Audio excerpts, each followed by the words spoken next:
Welcome everyone to another episode of Worth Damn Gaming. My name is Jake. How are you all doing? I'm here as usual with my best pal, Street Rat Atlas. How you doing, Street Rat? I'm good. How are you? Not too bad. We've had a bit of a fun day, and you had a nice surprise from us this morning. Yes, I did. We went to watch a show. Yes. What show was that? Well, for some of us, we watched again the Book of Mormon, which was really nice. It is a fun show, isn't it? It's I don't know how you felt watching it again, but it was refreshing, and I'd forgotten some of the little plot points, which was nice to kind of re-experience again. It was nice. Because when I first watched it, I had the main actor who played Elder Price get changed. So there was a difference in characterization. So it was really interesting watching it just all the way through with one actor instead of someone else taking over. Wait, really? Oh, you're joking. Yeah. Wait, so when you watched it, you saw them change an actor for one of the main characters? Yeah, so the guy who wants to go to Florida, Orlando, he had to leave on a sudden emergency. So it was his understudy that took over for the second part. No fucking way. Oh, dude. It was weird because as close as they are to their performance, it just felt a little off. Yeah, there was just a difference between them. But this was nice, having a consistency. Yeah, absolutely. Jesus. But poor guy. I'm sure he's fine. I felt like a lot of the actors in this were the same as when I watched it originally. It felt similar, although I must admit, am I talking? I feel like, oh, Jesus. I'm hoping I'm speaking. Hold on. Yes, I am speaking. Cool. I just lost my OBS. No, I don't remember. I forgot how nerdy the sidekick character, I forgot his name, but how intense he was. And then I also forgot just how selfish the main character is. So it is funny because I know I had this thought process when I first watched it, but it was just that re-realization of, oh my God, it is amazing how much these characters are very much Trey Parker and Matt Stone. Like, you see them in their younger days reprising these exact characters. Yeah. So it's fucking and I do love the fact that they've kept the original Matt Stone and Trey Parker audio for all the introduction and all the biblical moments, which is a nice touch. Yeah. That I thought was really nice. I was like, they're not in this, but they recorded it. Yeah. And it was good because I was like, oh God, it's like watching an episode of South Park. South Park, it's just so nice. I know. Well, there's a movie that they did that's, I think it's tangentially very similar, but instead of it being a missionary going off to Uganda, it is a missionary that kind of gets involved into the porn scene in what's it called? Jesus, I don't even remember the name of it. But yeah, they did a movie years ago. Matt, you're not familiar with this? No. Yeah, they were very young. So this is before Basketball, which is one of their other films that they've done. Let's see if I can find it here. Orgasmo, the Book of Orgasmo. Or just, I think it's the movie's just called Orgasmo. God. Of course. Yeah, there's It's got a few musical moments. It's kind of like I said. It has that similar setup where it's Trey Parker, Mormon, like very innocent, just trying to sell the gospel of Jesus Christ through the Mormon church, and he happens to get like he shows up at a porno scene, and then they're like, "Oh, perfect, we'll use you," and so he just suddenly becomes one of their main actors for that. So it's a fun film. It's very stupid and silly, but there's a really cool song in there about men, and it's so like overly masculine that it's just such a good satire of a lot of that thinking, and yeah, lots of fun. Check it out. 1997. Oh, nice. So it's old film, but really cool, really cool. They've got another one that I'm curious about that my martial arts instructor keeps talking about, which is Cannibal, the musical, I think it's called. What's that about? I believe a cannibal. I don't know much else. I just know it's fucking insane and it's hilarious. I think it's them that did it. I need to actually look that up. Cannibal the musical. Yeah, Trey Parker and Matt Stone. Yeah, Cannibal the musical, 1993. Excuse me. The sole survivor of an ill-fated mining expedition tells how his taste for gold was replaced by that of human flesh.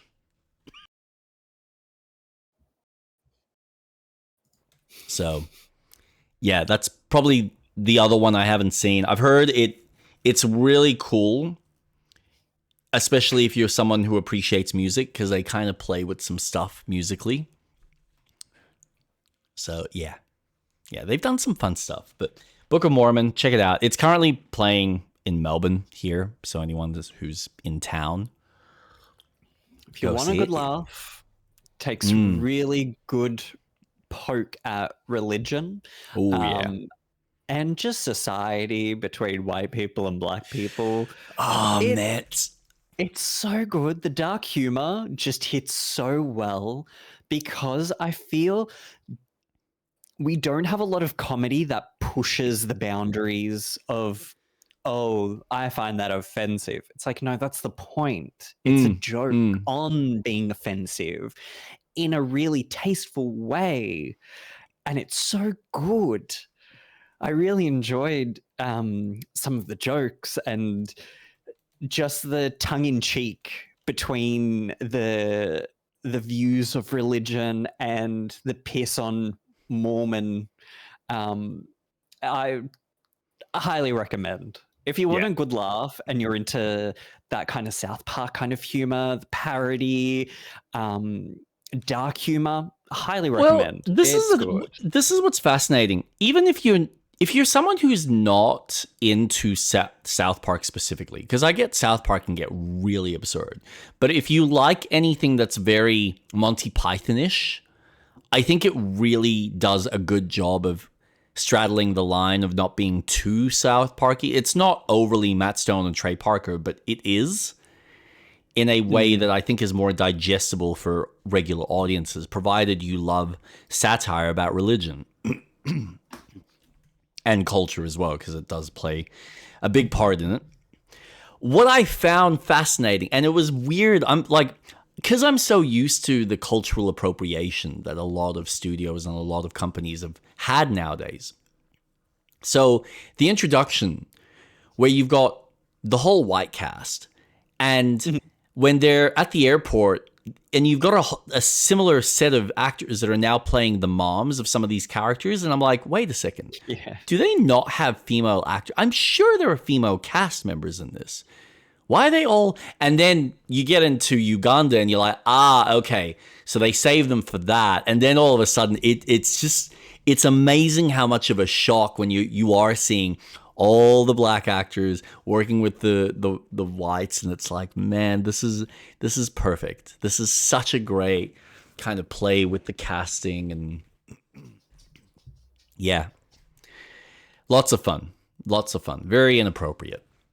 the fun kind of inappropriate. I agree. I really, really wish they could make a movie out of this.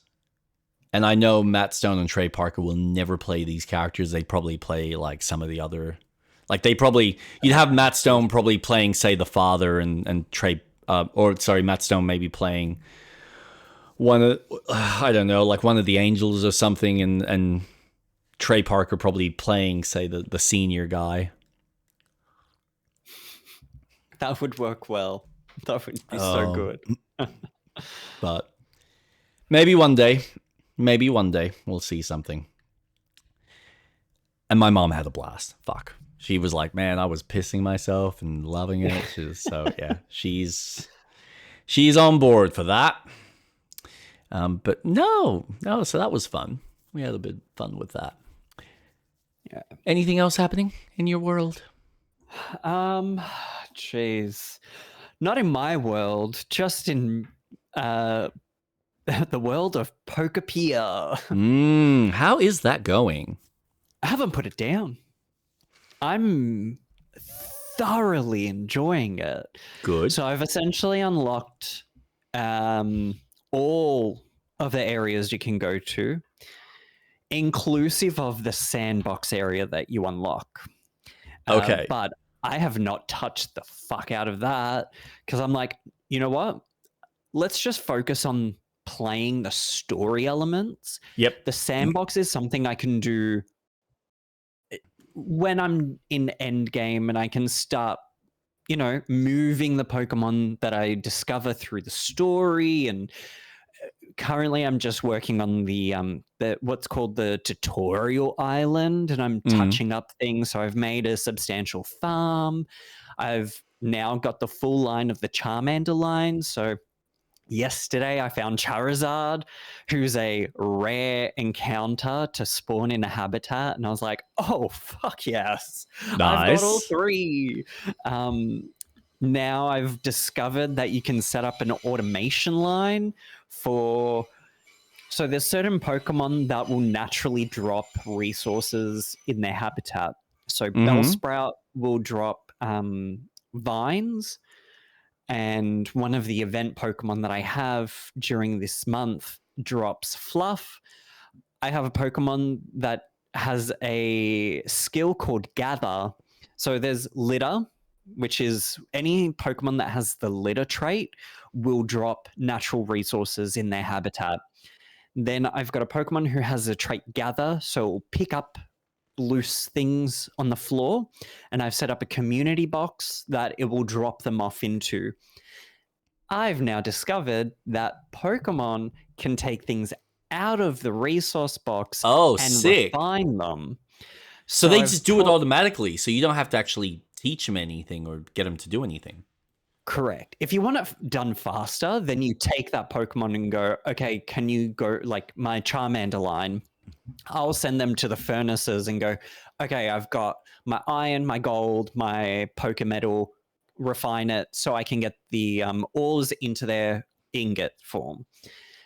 Or I just put what I want refined in the furnaces into the community box, and I've left it there because I've got so much of it, because I've been exploring other dream islands. I'm like, well, I'm gonna clean the fuck out of this island, completely destroy it for resources, because tomorrow it's going to be refreshed, which I haven't done today.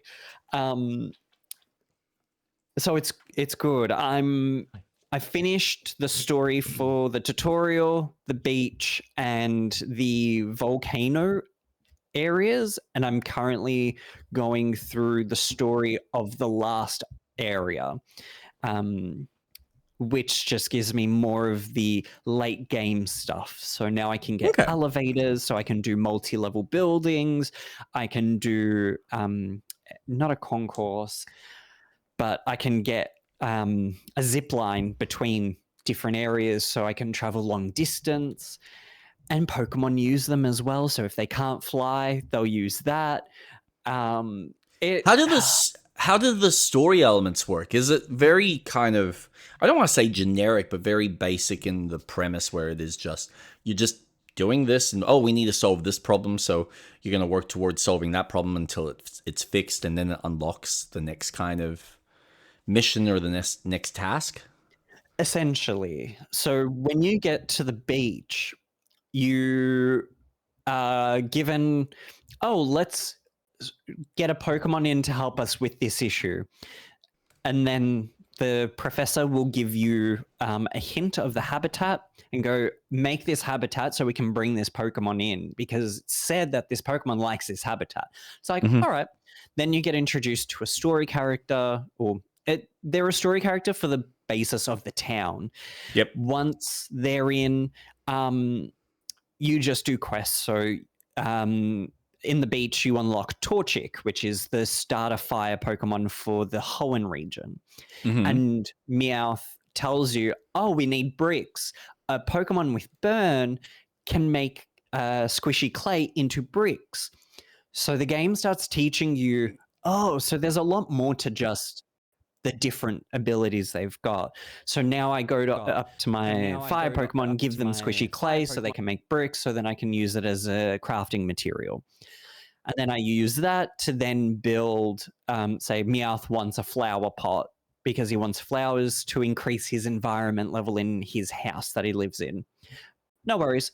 I make that, put it in there. Awesome. Meowth's mission is complete. Oh, Meowth's got another quest for me. And it's a way of teaching you how to play the game, but it progresses in the story of, well, what the fuck is happening? We know that there's no humans, but what's happened? I've done enough exploring that I know what's happened. I don't know how much time has passed, but I know what's happened.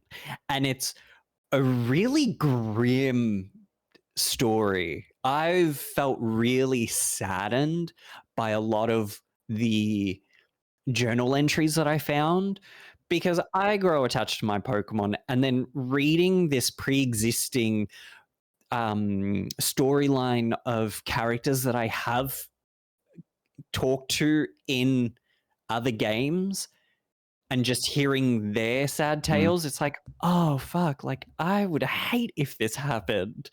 Like, I hate if that happened to Leo. Like, I get emotional about that. So it's really interesting how, there's this mystery of where are all the humans? But as you play the game naturally, and the game wants you to explore, and there's a lot of time gating with building things. Yeah, okay.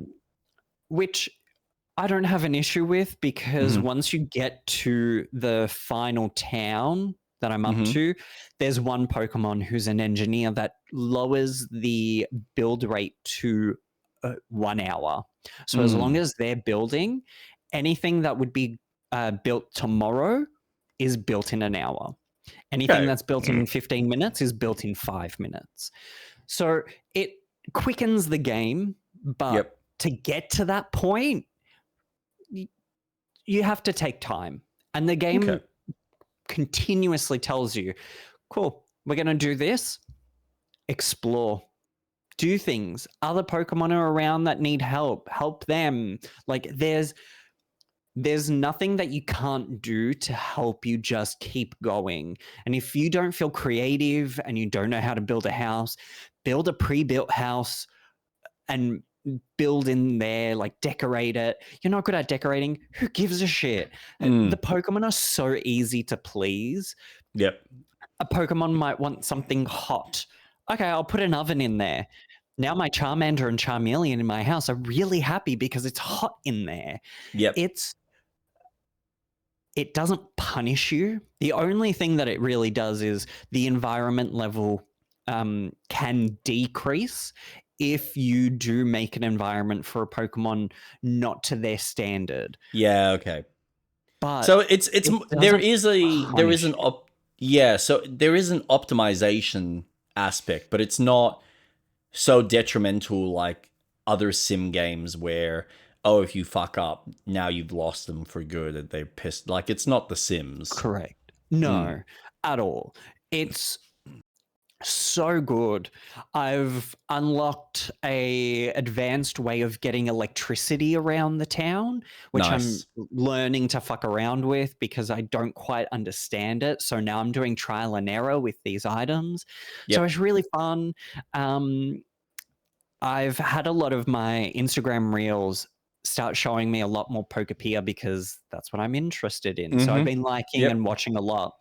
Cool. And in the video that we're currently watching on Jake's stream, that's the tutorial island that I've been focusing on for building up.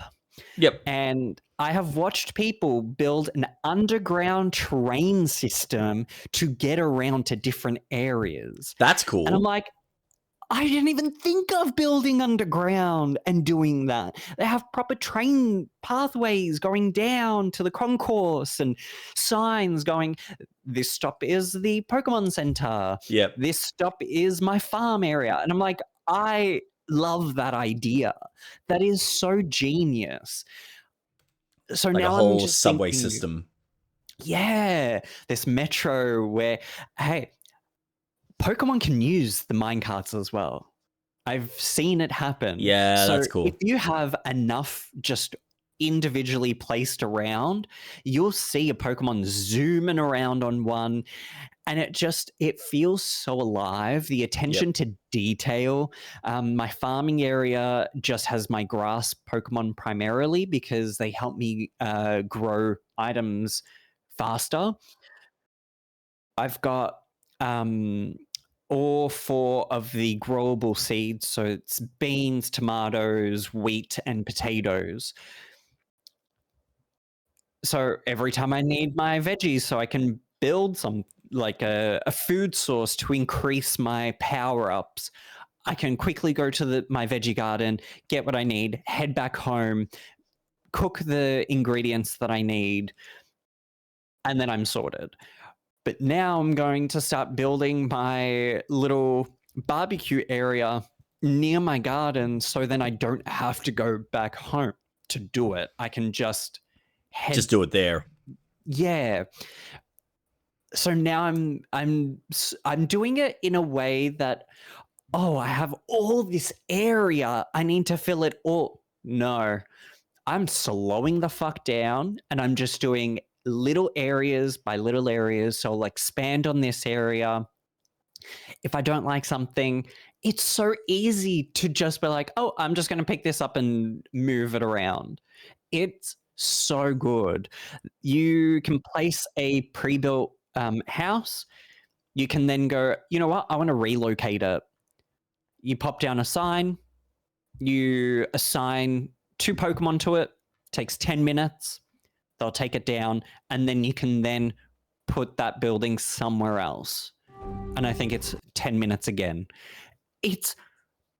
I know I shouldn't be, but I keep comparing it to Animal Crossing and my frustrations with how I played that game, especially because there wasn't many other games in that genre. It's just so good, and I just think, holy shit. When I play Animal Crossing and it's based on real times, like Mabel's shop is only open from 8 a.m. to 9 p.m. No, Pokemon, until forever. It's 24/7 access to the shop. Someone will always be in the Pokemon Center to trade. You can set up your own market. So you put a cash register down, put a couple of benches by it, and Pokemon with the trade trait will then set up shop and put things to trade. So then you have another source of shopping. It's just so good. Oh, it's so much fun. And I love getting lost because I'm finding that Pokemon that I don't usually have in my team, I'm now really connecting to because they're just like, I would never have a Vespiquen in my team because I don't really use bug types. Yep. But I can give her honey and she gives me rare items daily. And it's like, fuck yeah. And she's there. And I have a combi, which baby Pokemons fucking forget it. Baby Pokemon mean shit in Pokemon games because once they evolve, that's what you want them to be. I now have baby Pokemon who are doing things that I was like, oh, awesome. You get vines. Love that. I've got a Slowpoke who helps bring rain to my town. It's just so nice. It's so fun getting lost playing these games. And I'm just feeling so so wholesome. Everyone's just so lovely. I love it. No one gets angry. The little quirks that Everyone's a happy have. character in this world. No one's annoyed. It's all hunky dory. It's the perfect government that you could possibly have. 100%. In the We're all world that we're subservient living in at creatures. the moment, Oh my god. it's just so nice that there is kindness and not this what Animal Crossing does, where if you give a villager something they don't like, they'll dislike you, and then they make you feel guilty for it. Oh, you're joking. No one feels bad for giving them something they don't like. It just won't boost their interest as much, but they still appreciate that they're given something, and it's really nice. It's So just it's kind of like you when I brought up, hey, if you want to come to the movies with, me, Kate, and Piper, and you go, oh, thank you for the invite. I love this gift. Wait, You're like Charmander. Yeah, no, context? we can certainly give context. But no, it's you like want to watch a movie in the kids' cinema where kids will be running around. Of course you do. Come on. Listen, if it's like a really cool Disney flick that you really want to watch, like Toy Story, you'll be like, oh yeah, fuck yeah. I don't. You kids do whatever you want. Go fucking run straight into that fucking pile of soft toys, or what do they call the beanbags? Yoshi? That's it. No, I was thinking beanbags. Brain's just disappearing. Yeah, just you fucking face plant to the cinema screen. And I'm just going to sit here and watch Woody for the 19th time. There's like nothing left of these toys by, that film. They're just like, hey, Buzz, remember how we used to be able to move? Remember how we had different voice actors because our old ones died? Because these movies just didn't know when to quit. Speaking of which, I actually I don't dislike the Toy Story series as a whole. I think it's really interesting because I've watched the latest trailer for the 5th film. Have they got a proper trailer, or is it just? Yeah. Okay, I don't. Yeah, I haven't seen that trailer. I've only seen the teaser when they first announced it, and I was like, oh my god, please, just we had the conclusion, and then they gave us a movie that was essentially like an epilogue. It's weird. It's really bizarre. I know that they're milking it. I know that there's so many people that love the franchise, love the series, but just put it to bed. The 5th one, I think, is really interesting to look at because it is following the, when it first came out, it was in the 90s and toys were something that we all played with. Yep. And then the second one was really about the capitalism of toys because we started seeing all the other buzzers and we started getting introduced to Barbie. So it was a lot more of, well, look at these unique toys in this room, but now look at the bigger world, and they're getting introduced to the toy store and the lore aspect of Buzz's character having a dad, and you never have Andy seeing his dad. And then the third one being, okay, Andy's now an adult. He's going to go to uni, and it's him passing the torch of the toys to a little girl who's alone. Then the 4th one introducing, well, now we've got a new owner. I don't want this life anymore. And now the fifth one is going, well, the toy industry is dying.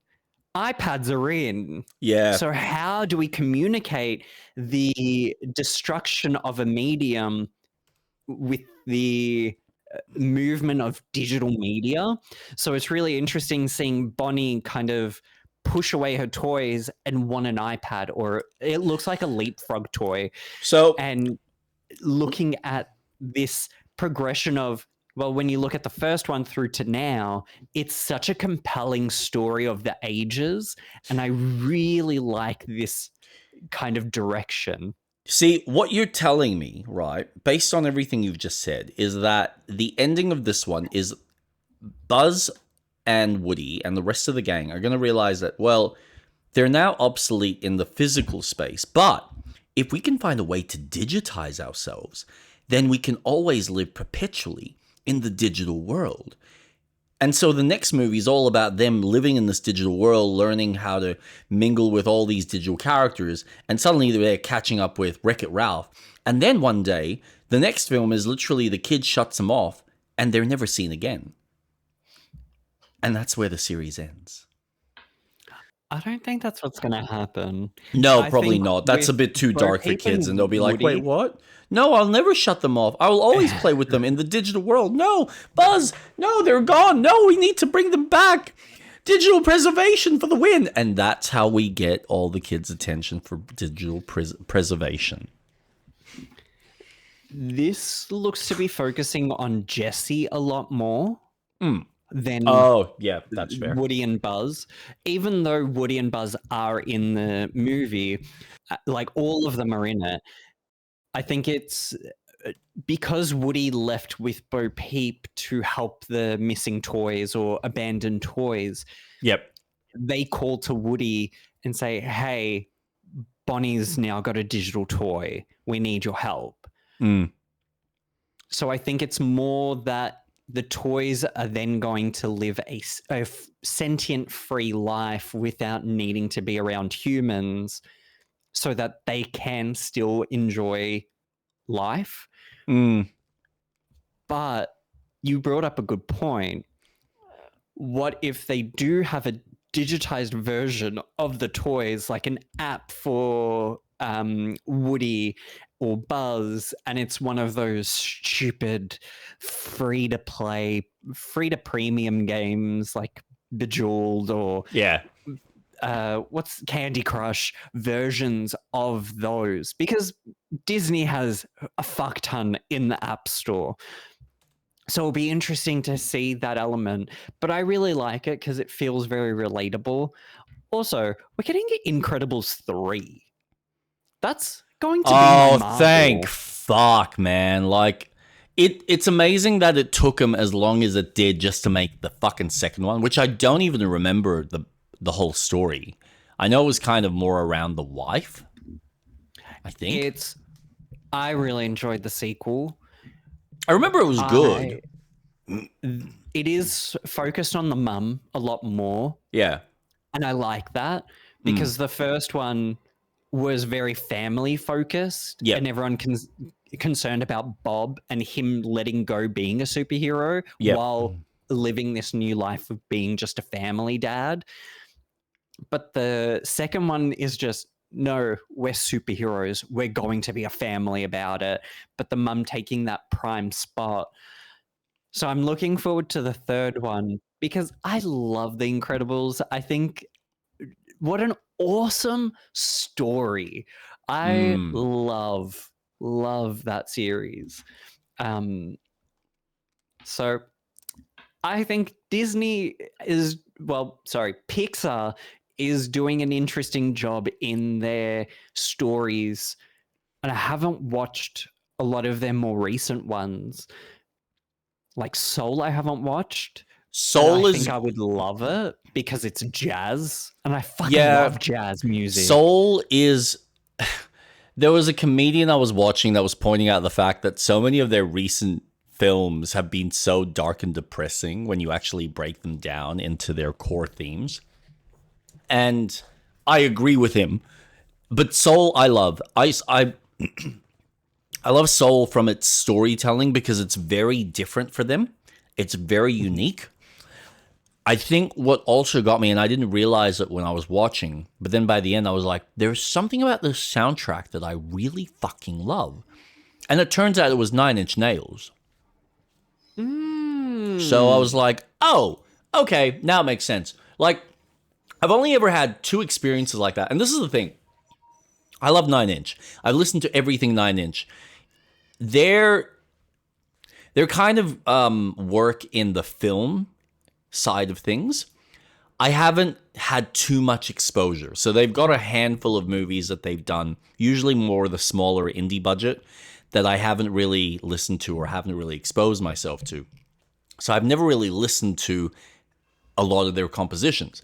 But because I'm familiar with the sound and the kind of the ambiance of it, there is always something in the back of my subconscious that when I hear it, I go, that's fascinating. There's something about that I am drawn to.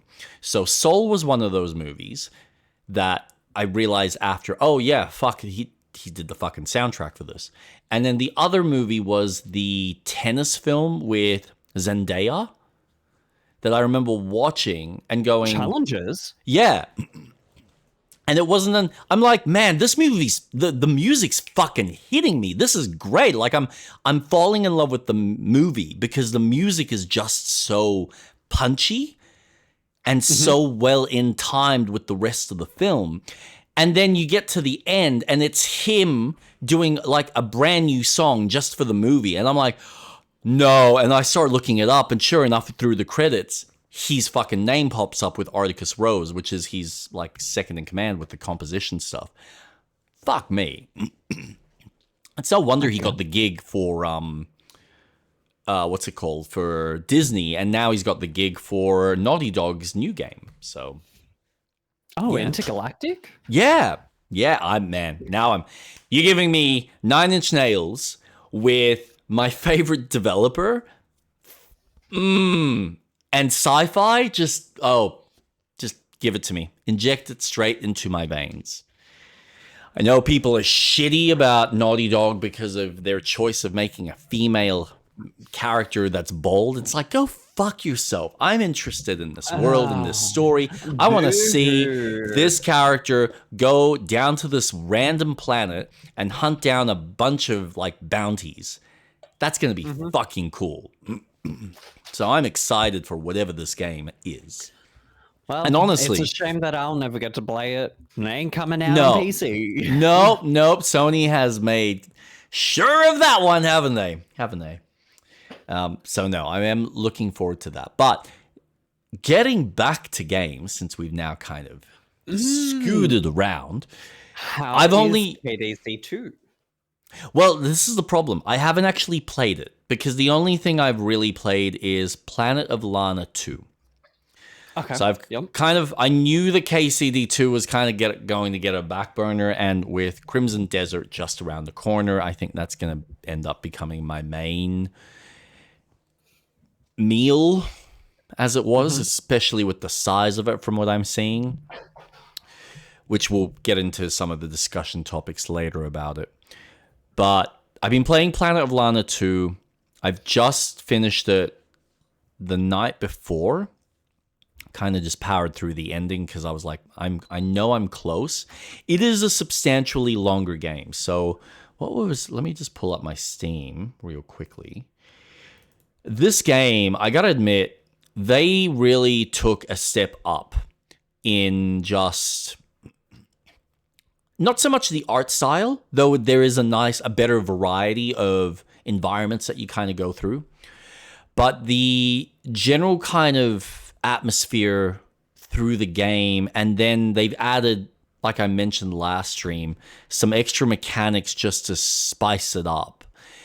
And it's not necessarily a super difficult puzzle game, which I'm grateful. I kind of enjoy the way they balance the platforming, the adventure with moments of, okay, now you're going to pause and kind of assess what you need to do in order to progress to the next room type of deal. They don't overclud it, so it's not like puzzle, puzzle, puzzle, puzzle, puzzle, puzzle. It's kind of like puzzle, run for a bit, do some platforming, maybe escape some enemies. So they mix up the action with the logical thinking of trying to solve some of the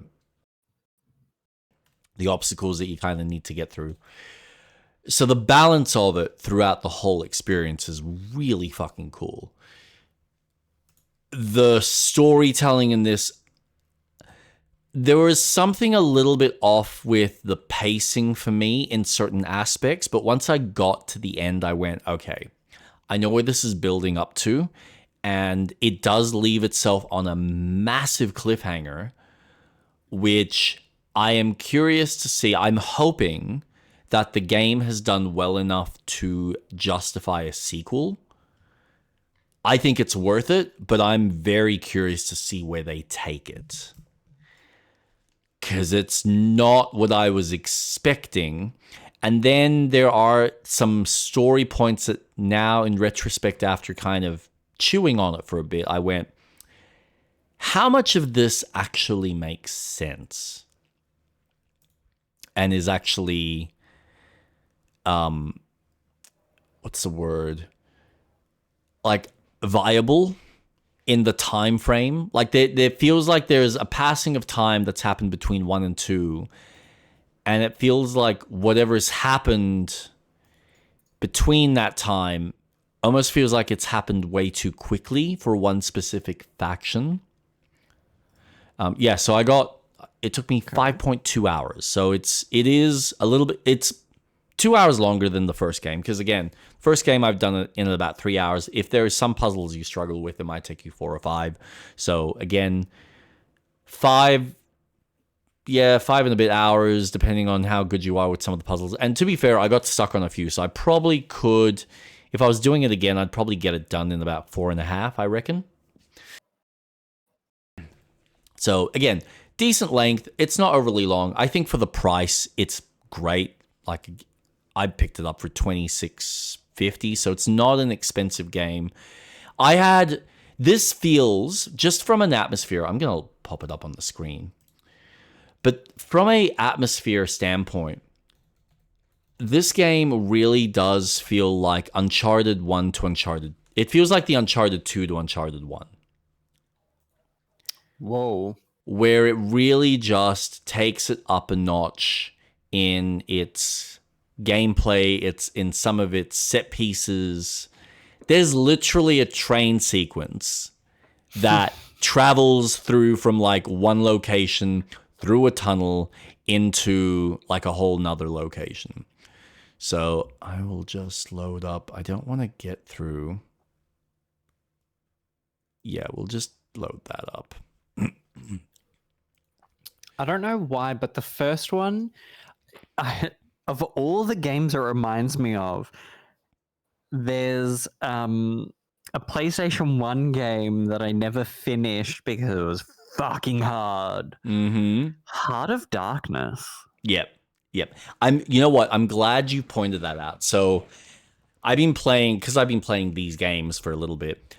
In my head, I went cinematic platformer. That's what these are. But it's hard to really rectify that because there's so many games now, so many platformers that are cinematic. But there's something about this that I think you're right. It's kind of like Abe's Odyssey or Heart of Darkness.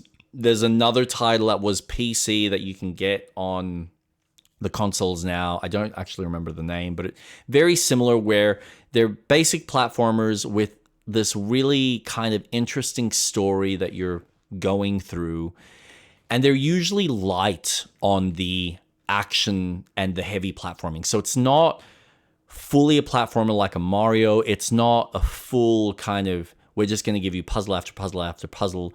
It is, we're going to tell you a tale and we're going to give you this cinematic flair to it. So it's like playing an Uncharted game for the platforming versus playing a Mario 64 or a Spyro, where one's got a little bit more of the writing chops behind it with the music. And that is the one thing. The compositions, the music in this game is phenomenal.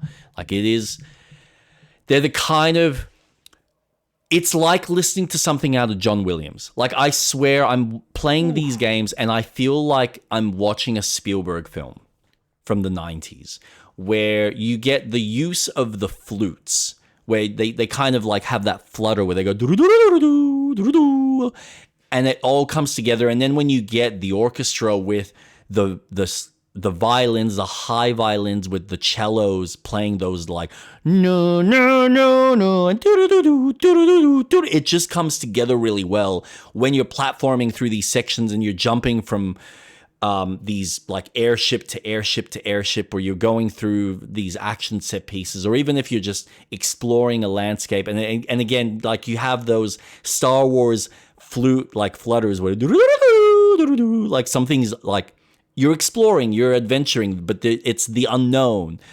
It just has this atmosphere and this strength and this real emotional weight to the score that adds to like the actual storytelling and the set pieces that you're going through, and just pulls you in like a really good movie does. With like, and so you get like some of these new little moments in the game. So this is a moment where you're kind of going through, he's essentially trying to find 3 specific plants to help. I don't know if it's his sister or like another girl in the tribe. And this is him trying to hunt down a second one of these plants that are in the snow. And you've got this gust of wind that's blowing through. So you have to like time when you're jumping and not obviously get blown off. So you have these very simple kind of puzzles like this, and then you've got other stuff where you're kind of using Mui in the game in order to move him to a position so you can get him to press a switch while you do something else down below. That is probably the one criticism I do have with this game, where the mechanics behind Mui, when he's this secondary character that works alongside your main character, the use of him is really cool, because it is very much, okay, it's like I'm moving this mouse on my controller because I'm playing it on the Steam Deck. And you move the mouse to where you need him to be, you press the R button, and that's where he'll move. And then he will stay there until you either call him with the B button or you move him somewhere else. The problem is that there are stints in the game where you just control him. And it's kind of strange that they use the exact same mechanics. Like, they didn't program actual, hey, we're just going to put this back on the D-pad, or you're controlling this little cat dog thing, so we're just going to have him be controlled with the normal controls, and we'll just have you jump, or we'll have you kind of press a button to engage with something. They just keep it on the R button. So there's areas in the game where you'll be traveling from left to right, and you're just constantly pressing RB to move him forward through the space. It's like, if you just made him an actual character, and I don't know, maybe it would have taken them a little bit longer to develop those extra controls, but they're not long, and they don't require much of the player, so it's strange that they didn't just make him a controllable character. Interesting. I wonder if they beta tested him as a secondary character and it just didn't work. Maybe. And this is the thing, with how much they've put into the game from a cinematic and just like a visual standpoint. And again, like, I know that most of that is, like, all of this is just set piece dressing. There's not really, if you were to break this down, it's squares that you're just platforming on. So on a general standpoint, it's not like there's a whole lot that they had to really deal with. And everything else is just detail that they've put in the foreground and the background that, you know, sets the stage and tells a story or sets up the kind of environment that you're going through. But yeah, it's not like there's a whole lot mechanically happening, apart from some of the new additions where as Mui you can now control creatures. So you've got fish that you can control. You've got the robots as well that is brought back from the first game. I think there's a few other little tidbits that you can kind of do in the game. Again, you've got running, and then you've got the slide, so that if you like run and slide. He does like a slide through little vents and whatnot. So there's a few extra additions that make it a little bit more refreshing and a little bit more engaging, but it doesn't overstay its welcome, and it doesn't overdo the amount of things that you need to kind of remember and keep in mind. So it's nice with enough little unique surprises that you go, okay, cool, we're doing this small activity in this area because it's kind of congruent to this task that we're working with, and then we're going to give you this new little thing to play with just for this area. So yeah, it's phenomenal game. Again, really well priced, really well. If you want something to kind of knock out in a weekend with a really cool story, it's fantastic.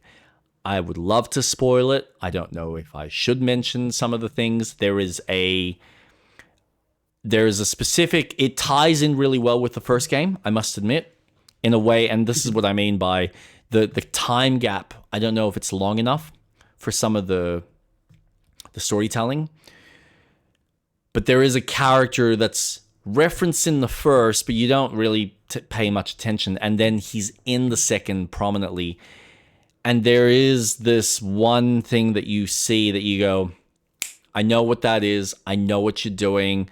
And then it gets revealed at the end, and you're like, yep, cool, that all makes sense. But the ending itself and the open-ended story part of it, where they are leaving it for a third game, you kind of go, okay, where's this going, and how are you going to make this work, and what? Fuck. So, yeah, it's good. So it's something to purchase. Again, for the price, I would, in a heartbeat, worth a fucking damn. If I'm staking my channel on this fucking name, yeah. If you love platformers, if you love something that's kind of got that Uncharted feel, but you're okay with it being a side scroller instead of a 3-dimensional game, I think this is the closest you're going to get to that style of experience, where it does feel like you're playing as Nathan Drake, but you're just playing this kid in this very unique world that's a futuristic tale set in the future. Really dope. Really cool. I do wish, though, that the characters almost like it's cool that they've chosen to stick to their guns and make sure that none of the characters speak any fucking English. I will say, though, there is one aspect where I kind of go, I wish that one of the characters that's in this game actually spoke English, because I think it would make sense and it would tie very well with the kind of mythos and the storytelling.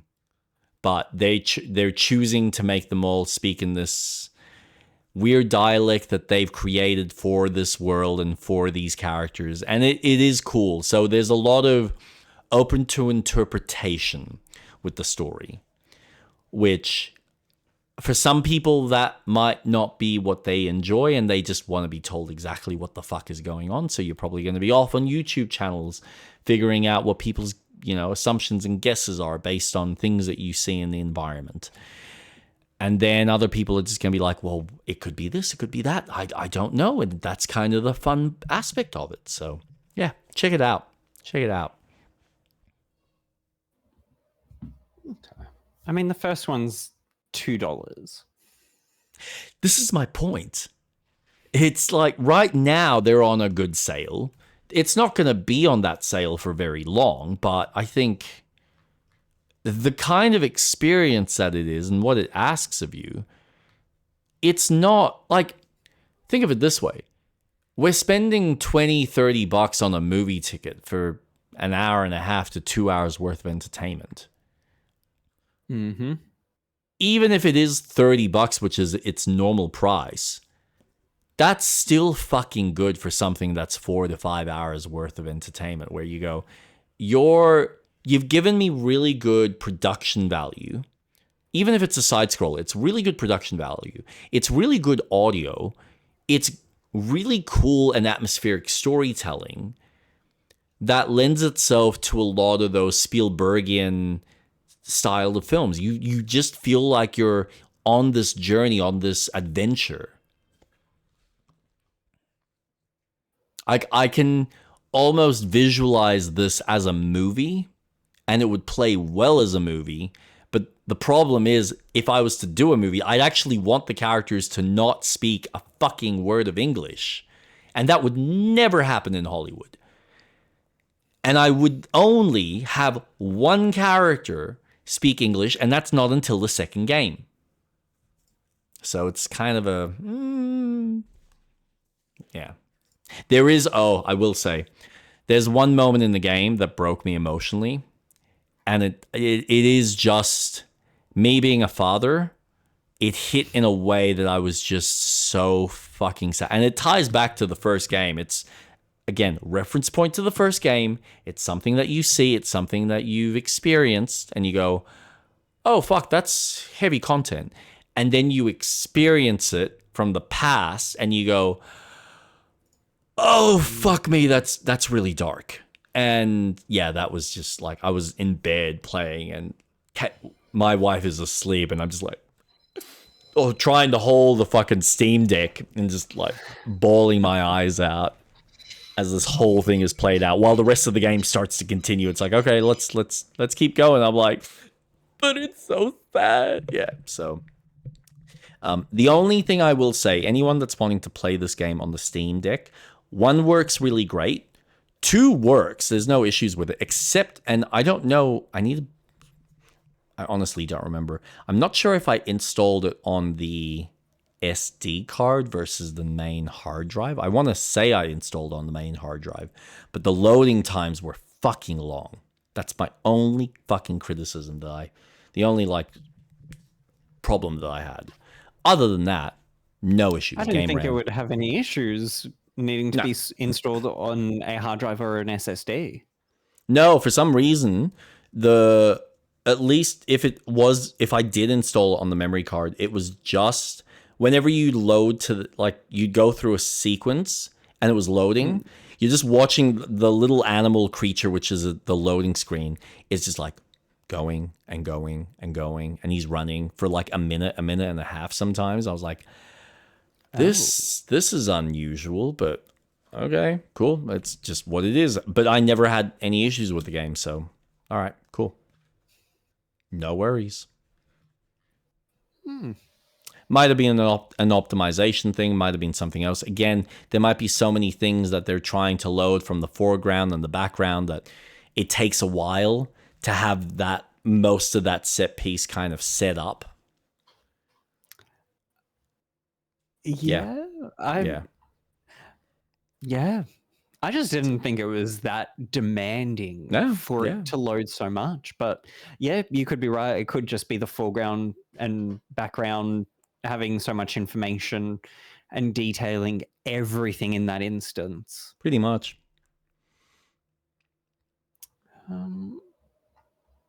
Interesting. Yeah. Well, it's on my wish list, so so I finished Lies of P, like done with it. I saw the end credits. I saw everything. I know your feelings, but I think it's one of my favorite games. That's fine. No. Here's the thing. And go on. I'll go on. Speak. I think speak. I think the DLC is so much like Bloodborne's DLC that it is very, okay, you need to know how to play this game. Yeah. Because when I finished it within 2 hours. And I was like, well, I've got another 2 hours to this stream. I'll just play Pokapia. The finale of that game is so good. You won't have any issues with it. I mean, you took down Lexasia fucking quick. And she's supposedly one of the hardest bosses in the base game. Yeah, but to be fair, because I'm so over the game, I have kind of just reverted to, all right, I'm just gonna use the summon for her. And I'll be honest, no, I won't watch her stream. There's nothing wrong with using the summon. No, I know that, but Use look, use him. He's there for a reason. Here's the thing, right? I acknowledge. I think if I could be bothered, that fight would have been fucking cool. Because I gotta admit, when I figured out that her discharges that she shoots can be shot, like, blocked back at her, I was like, oh, that's fucking cool. I didn't fucking realize. Fucking I did her in one go. Because I'm playing on medium. Because I don't give a fuck. I'm in it for the story, and the story has captivated me so much that when I watched that ending, I was like, oh, we're talking about multiverse here. Like, this is bigger than Krat. We are talking big. So I use the summon for that fight and other fight. And she destroyed the summon in her second phase. Yep. And I was like, no worries. I didn't realize, I heard her like bee's dick away from dying, and she went up, and I was like, oh fuck, how am I gonna do this? Yep. And I didn't realize I was perfect guarding because I set up my P organ to allow me to have higher regain in my guard, so I didn't take away so much damage when I was guarding. Yep. So I didn't realize when I was doing that, it was going back to her, and all of a sudden... she's dead. I was like, but how? She was, what? Yeah. And it didn't click until I watched your stream. I was like, oh I was hitting her back. Yeah. And that's how she died. Yeah. Yeah. I didn't realize. I was like, did I set an affliction status to her? I didn't do anything. I was using the monad sword because fuck every other sword. That sword to me is OP as fuck. That new one? Yeah. So I gotta admit, aside from the fact that it breaks a lot quicker, which I find it fascinating that the high-powered, better swords, like the hero swords, have lower durability. And I'm like, you fucking cunt. I get you're trying to balance this, but that's... the point of a better weapon is to make it a better weapon, not make it go, oh, it's got all this strength, but... there needs to be a flow-on effect. And I think it does it well, because then it allows you to rely on having two weapons to play with rather than just committing to just the one. I think the balance between that is, well, if you want a really good weapon, there needs to be some sort of pay for it. And I think having a higher durability, a lower durability count makes sense. I personally hadn't had any issues with the durability until I got to the final fight, where I was like, oh, I need to sharpen the fuck out of this. So I used Geppetto's quick grind thing, so it would instantly do it, so I didn't waste time, because that fight, oh boy.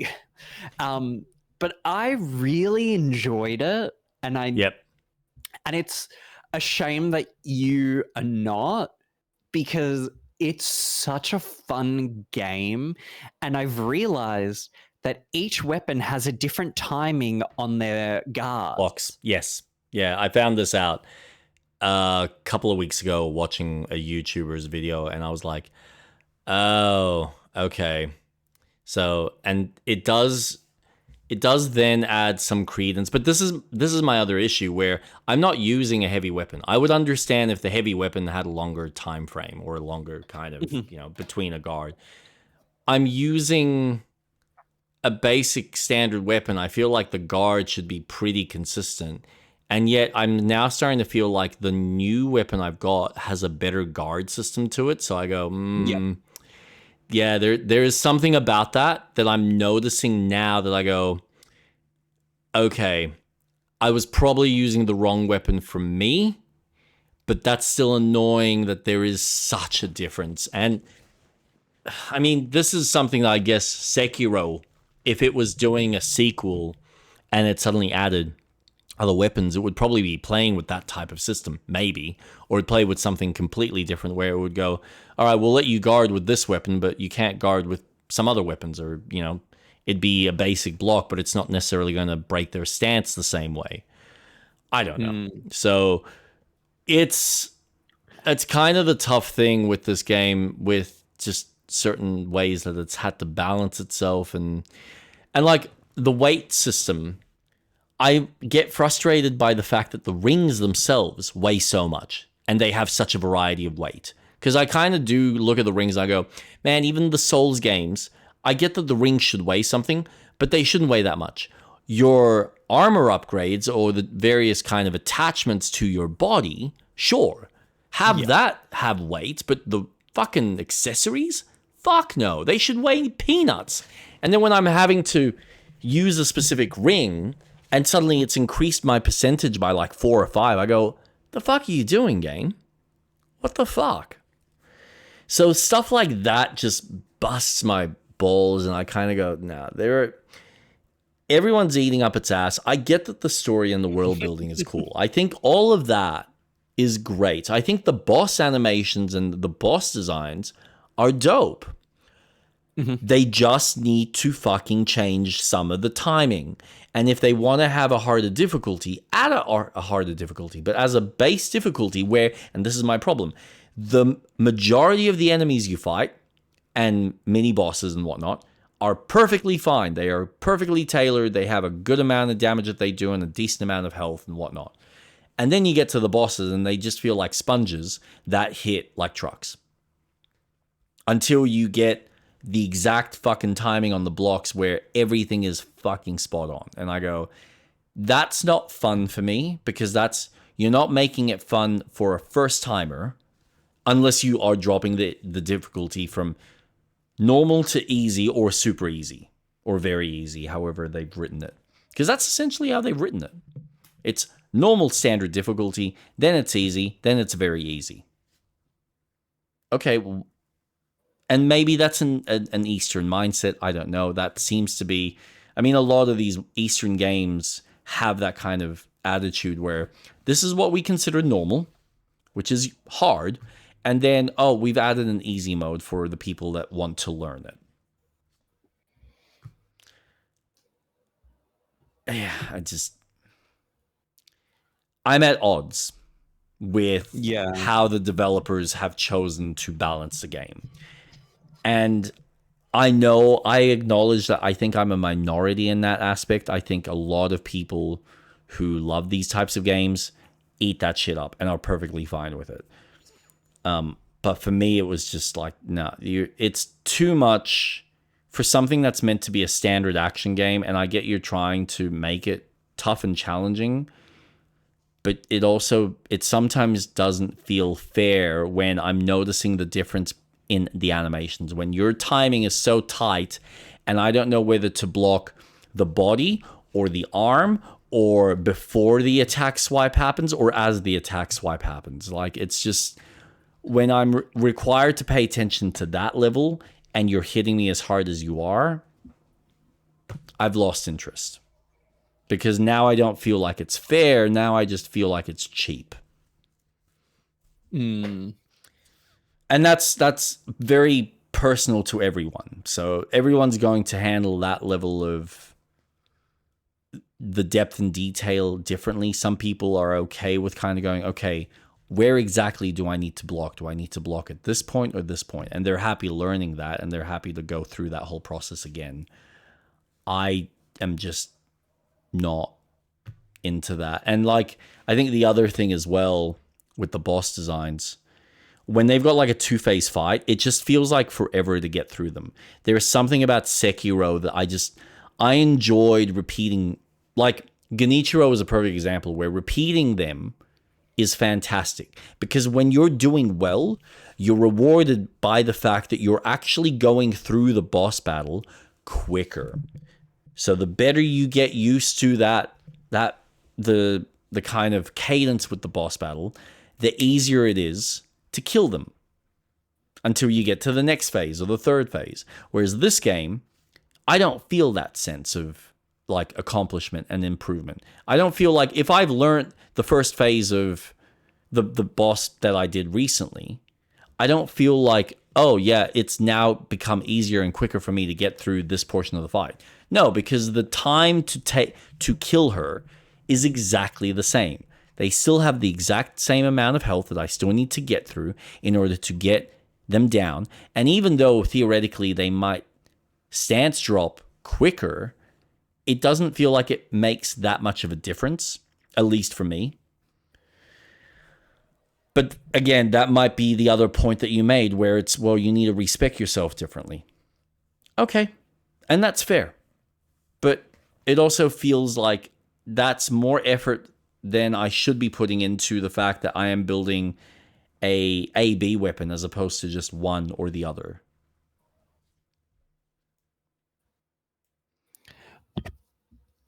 I feel this game has the intention of wanting you to play around with different builds and not commit to just one throughout the entire game. Mm-hmm. Because the game gives you so much. You've got the arms that you have, so you can play around with different attachments. Then you've got the weapons, and then you've got the mix of, well, now you can change the weapon handle to the end of the sword to make a different type of weapon. Granted, I've only been playing with boss weapons, so to speak, so I haven't really played around with changing the handle to have a different type of sword piece. But I've respec'd multiple times throughout my run through of the game, because the game has just gone, well, it's easy to get enough of the gold coins to change your style of build, regain all the ergo that you've collected, to then fuck around with, well, how do you want to now play? Do you want to be a heavy character? Do you want to be a light character for this? Is this fight...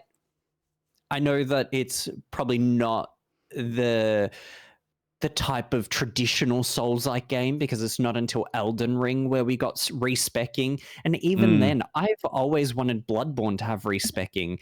But no, you have to commit to one build. Oh, you found a weapon that you like? Tough luck. Hope that you go into New Game Plus and then level up other stats for it, because you're not going to get enough of the souls to level up those stats, because you're going to start capping out, and it's going to take you a lot longer. This game, I feel, is very complementary to, well, play the game in different ways. Yeah. And enjoy playing something that you're not used to and learn something. Go back to an earlier area, face off against basic enemies to practice if you want. You've got the two test dummies, one that attacks and one that's static. Test it out on that. Have unlimited Fable Art so you can fuck around with combos. Play around with the arm attachments, add different cranks to your weapons. So do you want it to be more motivity focused? Do you want it more technique, more advanced? Like, I think this game does a really good job in allowing you to play in such a fun fantasy of how do I want to approach this fight? And allowing you to respec the P organ even, and adding in those added statuses where, do you want higher durability for your weapons so you're not grinding so much? Do you want an extra vial? Do you want more Fable Arts? You know, by the end of the game, it gives you the quartz to level up, because they just say by the end of the game, we want you to have a really fun character to play as. And the freedom of creativity in that is just really rewarding. I mean, it doesn't take that much.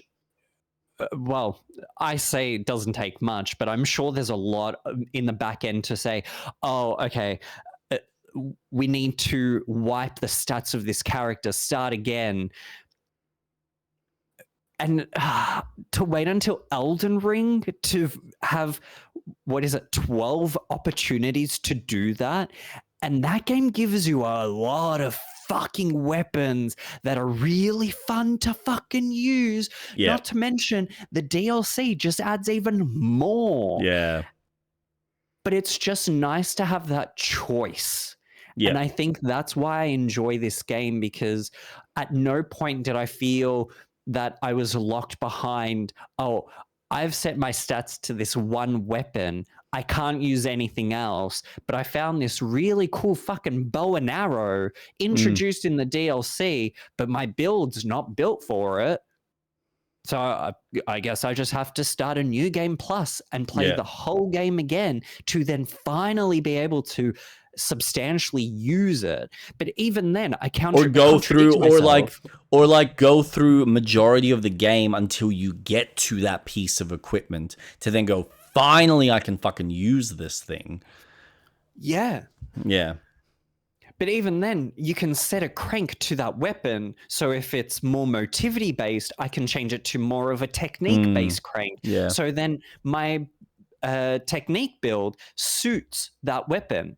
Yeah. And I can still utilize, maybe it's not a A or S rank, it's a B rank, but at least I can use it at a substantially better rate than I did before. I agree that some of the boss designs were much harder to tell in their animations.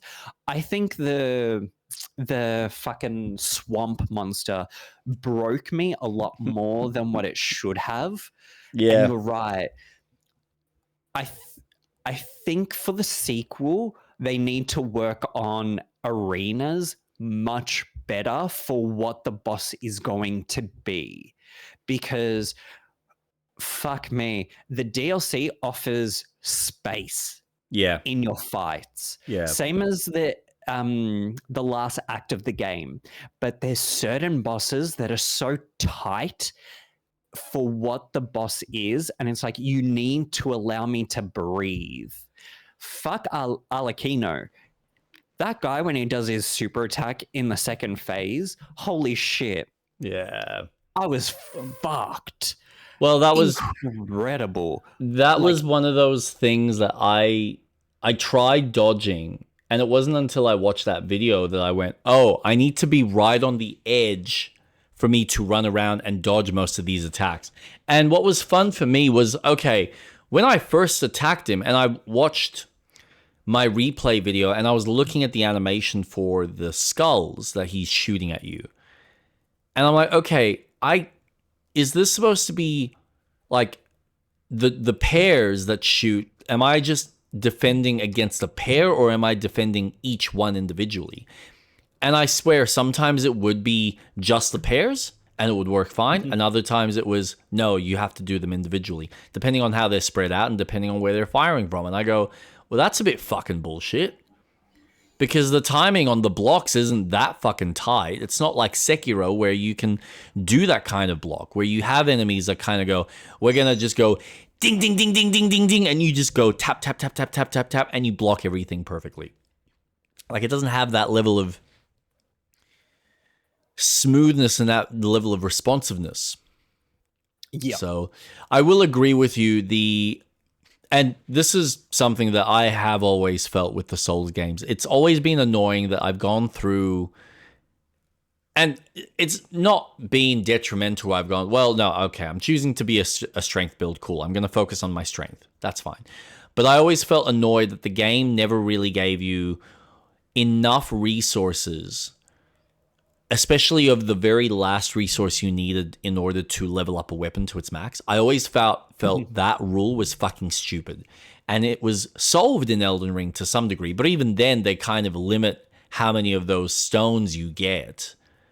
Yep. To like 6 or 7. So they basically say, look, the one that you want to level up, make sure that you find it kind of within this time frame, which by that point you typically should, and then you can max level it to its maximum full potential. And I gotta admit, this game does give you a little bit more, but it's still kind of a... You're not giving me the ability to grind it or buy it. You give me the ability to buy most of the resources, and I think this is my other issue with the game, where the amount of XP that some of these enemies give you at this point in the game should be higher, so that not necessarily for me to level up, but for me to have enough money so that if I want to start buying stuff, it's so much easier. Because that is one thing that Souls games typically get right, where you will find... You will get powerful enough where some of the mini bosses you fight early on and now regular bosses or like regular enemies, but you can handle them a lot easier because, again, you've dealt with them and you're doing more damage by that point. So, and they're offering you that same amount of XP. So it means that you're now able to get, thousands of points of XP much quicker as opposed to, no, it's only going to give you a measly 200 or 300, which is like, for fuck's sake. Yes, there is a way for them to increase the amount of ergo you get from enemies with the amulets and the P organ. Yes. But I find the game does a really good job in balancing your level compared to where you're at. I never found for the most part. I wasn't under-leveled or over-leveled. No. It scales really well with, okay, well, if you clean out this area, which the game does a good job in wanting you to clean out an area to continue until the next Stargazer, where it's like, okay, I need to rest, get everything back up and focus on the next part. Even when it's interconnected. But again, this game gives you choices and options that I find are a lot more complementary than what FromSoft has ever done. Yep. Yeah, I'll agree with that. And it's a little bit more lenient and freeing in how you can explore and play with your build, it is nice. Yeah. And I think that's why I enjoy, the story alone, because when the sequel has a release date, I plan on revisiting this game and just purely doing a story-focused run. Yeah, just chuck it on easy and just go. So many things that I've missed. Mm-hmm. Yep. But the way the game ends, I'm like, I'm so fucking ready for the next one, because what they're leading into is just, whoever's writing, fucking promotion, because they've got it. And I think they've integrated fairy tales, because it's not just Pinocchio that's in this. I think they integrate a lot of other storylines of other fairy tales into it to kind of lead you into, no, this world is really big. It's not just Krat. There's other places. And I'm really excited to see what mechanics they'll start playing with in the sequel, because if there's going to be an introduction to more magic focused, I'm there. A Souls-like magic game, sign me up. If I can live a fantasy of being somewhat like the Scarlet Witch or Wiccan, I will gobble that shit up. And having the ideas of maybe the sequel character will have a melee focused with magic, or you can just purely be magic build. I don't know, but it would be fucking sick. And I'm really looking forward to what they've done, because I think Lies of P, for the criticisms, and don't get me wrong, I agree with a lot of what you're saying, maybe not to the same level No, of that's fine. frustrations. To be fair, But- you haven't pushed yourself to continue playing on the difficulty that I'm doing. So you just kind of accepted, you know what? I don't want to deal with this frustration. I just want to enjoy the game. So Yeah. kudos to you and to anyone that just doesn't have that level of stubbornness. I am just wanting to sit there and say, I haven't cheapened the experience for myself. I'm not going to turn around and say I regret what I did for the most part. I've been able to do this the way it's kind of intended, with all the mechanics to the best of my ability. And you are so close. I think you probably have an hour, if that, left. Yeah. Depending on how long it takes me to defeat the last boss, but yes.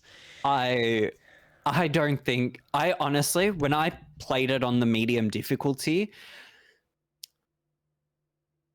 I did it in 2 hours. I think you will be able to do it in less time on the highest difficulty. I guess we'll honestly. see. Like, We'll see. The final boss is just... Oh, okay. Okay, yep, awesome, cool, done. But yeah, I finally finished it. It's in so in my Steam library, I've created a custom list for completed games. Yep. And it was nice. so satisfying just to be like, drag and drop into completed. Man, you done. I cannot wait till I'm done with this game and I close it and I just go, deleted. Never again. And look, I'm sure I'll probably play the sequel, but some part of me is just going to be like, I am not going to want to get too frustrated with it. I might try it on the base difficulty, but if I feel like I'm having to butt heads with the bosses again in the sequel and they've decided to ramp up the difficulty somehow, I'm just going to be like, chug it down to medium or whatever. They're easy or super easy. I'm just going to play through the story. And that's it. Because I am at the moment, maybe at this point in my life, I don't want to deal with that level of frustration. And I don't like myself. And I'm sure people watching me are kind of like, we don't want to see you like this. You're so much better. You're so much more fun when you're like enjoying the content. So Crimson Desert, I think, is going to be a nice, refreshing experience for me. But we can talk about that later.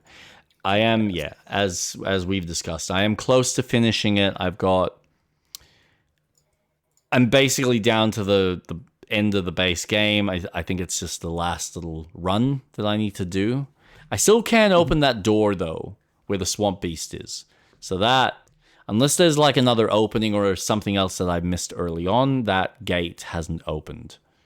I swear I thought it was a decipher. No. I found a decipher, gave it to the Nini, and it opened when I went back. Yeah, fair enough. No, so the last decipher that I got is for a merchant that's in one of the other areas, but I need a sword in order to get him to speak. Otherwise, he won't talk to me. And I'm like, fuck. All right, well, I can't build that sword now because I've already built the ring instead. So, yeah.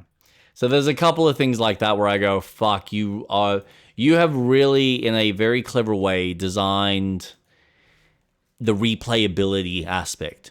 So for yourself, you might actually enjoy playing through the game again, New Game Plus, because now you're going to have the voice box in order to understand all the puppets early on in the game. Yep. And that's worth going through. Now, I was able to read some of that stuff, because you can actually read it. It's just tough because of how they blurred the lines. But it just means that second playthrough, you can now understand all of that jazz. So, Yeah, look, I acknowledge I am very much the minority in the enjoyment level of the game. I appreciate it. I love a lot of what the game is doing. But then there are bits that I just go, this is fucking shitting me up the wall. And it's shitting me up the wall because it's harder than what I'd want it to be. So I think it's more of a mindset thing more than anything. And maybe I'm just trying to brute force it as opposed to sit back and watch. And I like a lot of these action games, I've usually kind of brute forced it. But at least with Dark Souls, I can hide behind the shield. Like, I know a lot of people sit there and they say, the shield's useless, don't bother worrying about the shield because it uses up your stamina. Yes, you're right. But it also allows me to learn the timings of the attack. So instead of me chunking health, I chunk stamina. And I'm able to recover that stamina, not use up my health vial. So I can actually keep fighting. And so as I get better at the timings with the shield, I know exactly when to dodge. So now I've got more opportunity to block or to attack. So then I don't have to necessarily use the shield all the time. I might use the shield just for a couple of minor moments where I kind of panic or I'm not sure what to do. And then you get, your Sekiro or your Bloodborne where, okay, well, the game has a better kind of dodge system. Or with Sekiro, it's the block system is very tight. So I don't know. There's something about even a lot of those early games with the Souls games that the animations for the bosses were a lot cleaner, clearer. It's like Elden Ring and onwards, they've just kind of gone, we're going to go fucking hard and fast because that's what these players want, as opposed to don't think about your hardcore. Like, yes, cater to them to some degree, but I'm sorry, at a certain point, you don't want to make it only for that 1%. You want to make it for majority of people. You want to make it challenging. Like, if you want to make it for the 1%, add other modes in there so that other players can sit there and go, let's have the random generator that puts boss 10 at the very beginning. So now you're down at level 1 doing a high-end boss. There's ways you can do that. But don't sit there and design a boss to be like superly difficult just because, we made it hard for the 1%ers or for the people that like really, really want to learn the systems and get it perfect. Seriously? You want people to spend fucking 5, 10, 15, 20 days on this boss that you've spent years animating and you understand from head to toe? Nah, come on. You guys have your life behind the screen developing these things. Most players don't have the patience to sit through, 10, 15 minutes of boring dialogue. Why do you think they're going to put themselves through learning a single boss battle when they can just go back to like Roblox or Minecraft? Like, anyway.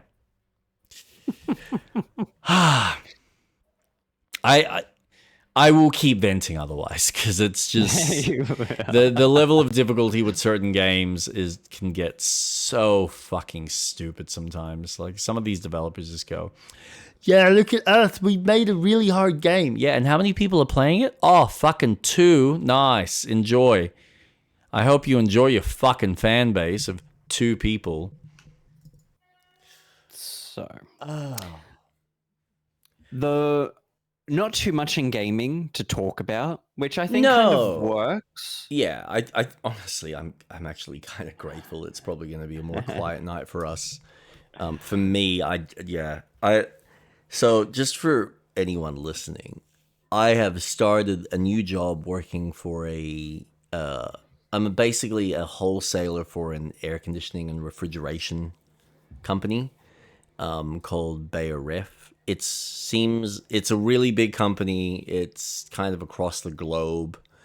But I'm working for one of the smaller kind of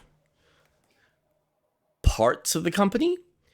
And yeah, the team and the boss that I'm working with are fucking amazing and really supportive. But there's obviously a lot I need to get my head around, which will be fun and challenging in its own way. So that'll probably take me a week or two to get my head around that and build some level of comfortability where I'm not feeling like I'm keeping my head above water. So I got to the end of this week and I was just wrecked. Like usually we do movie nights on Fridays. I didn't even have the energy for that. I watched a Muppets special, which was honestly just garbage in my opinion and overly produced, as I was saying to Street Rat and my mom today. But yes, as far as news, I'm wondering what your thoughts on this. So Yoshi and the Mysterious Book.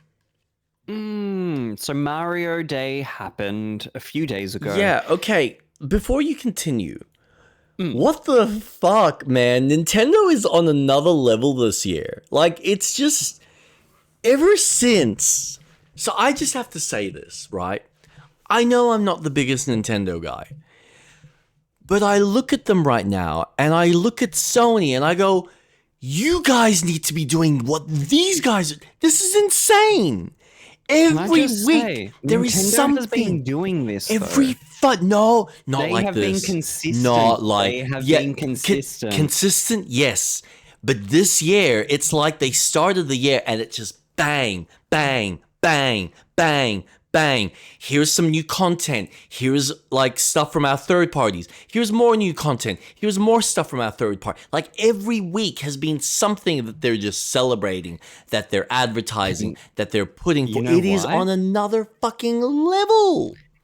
Because Nintendo has killed it with the console.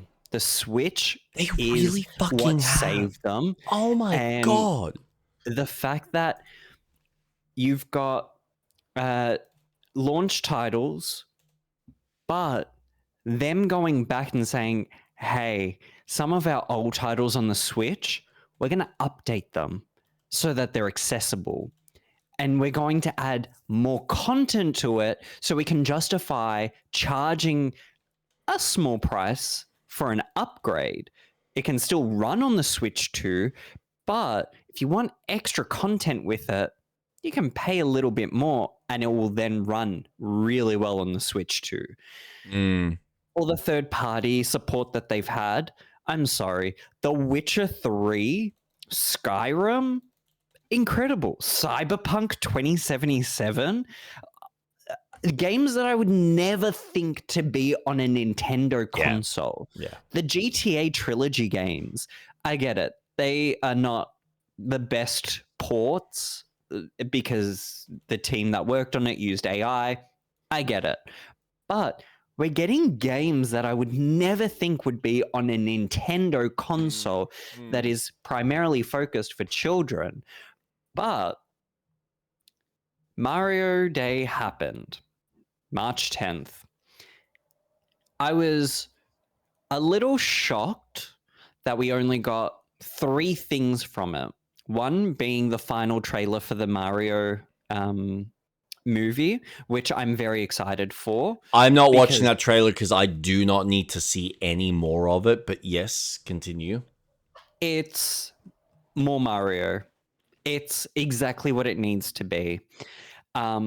They then showed a trailer for the expansion of Bella Bella Park for the Mario game, Mario Wonder, which I'm intrigued about. I really enjoyed that game. So it'd be fun to explore the additions to the game. But this game, Yoshi's new entry, is so intriguing. Oh, yeah. Oh, yeah. So I watched the launch trailer. I think it was last year they announced it. Oh, I hadn't even seen any of this. So this is the first time I've actually watched it. This goes into a lot more detail about the encyclopedia that you're building. And I had no idea that it was this style of learning. And this, go on. It looks so interactive. Yeah. The attention to detail that they're putting into this style of game, each level or page, so to speak, is something different that you're going to be learning and reasons to go back into the level. It's so fascinating.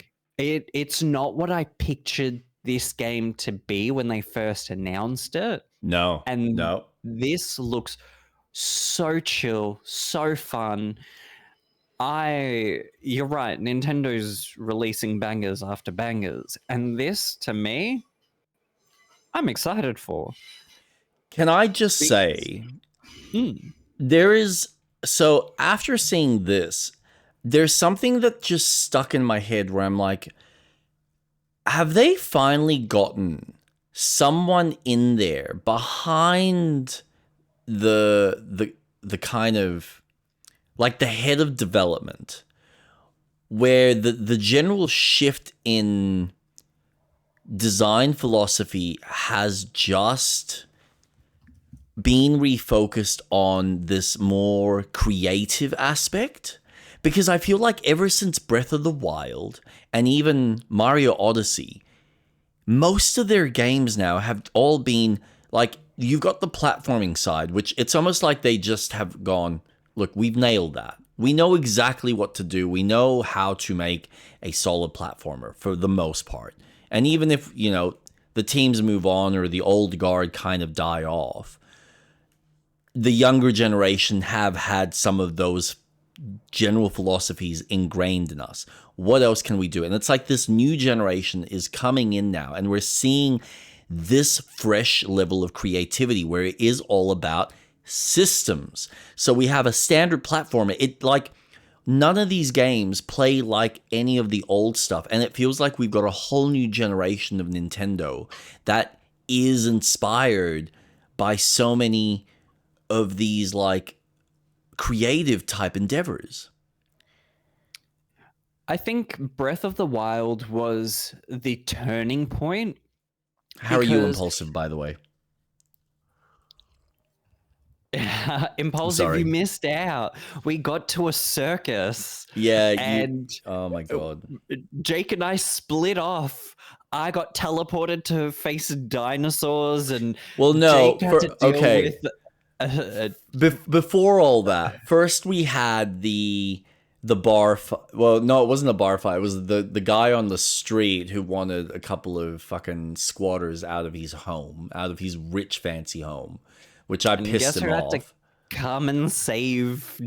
Jake? Yeah. Look, I probably could have handled it, but the help was Oh, for very, sure. was very useful. So I appreciated the fact that you were there. So we had I that, and flew. then yeah, you fucking flew right on the. And I told you to do it.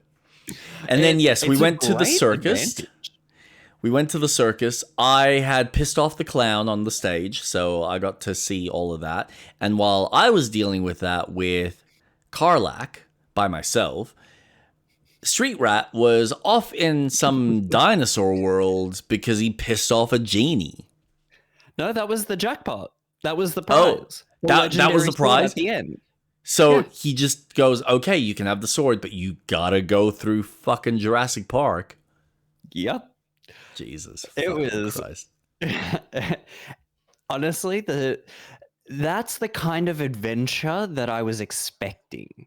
That when I say we split off, that's the kind of shit I expect. Where something completely weird is happening to one character.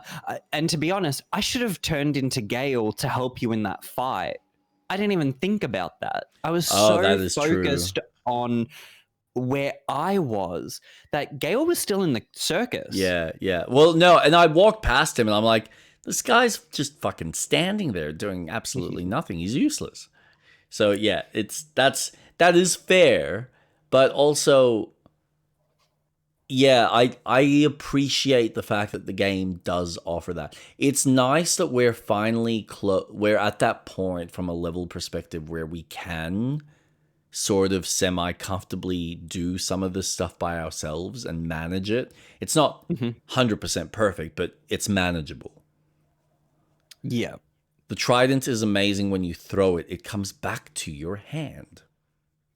And I purchased gloves from one of the guys at the circus. So I got a better throw as well.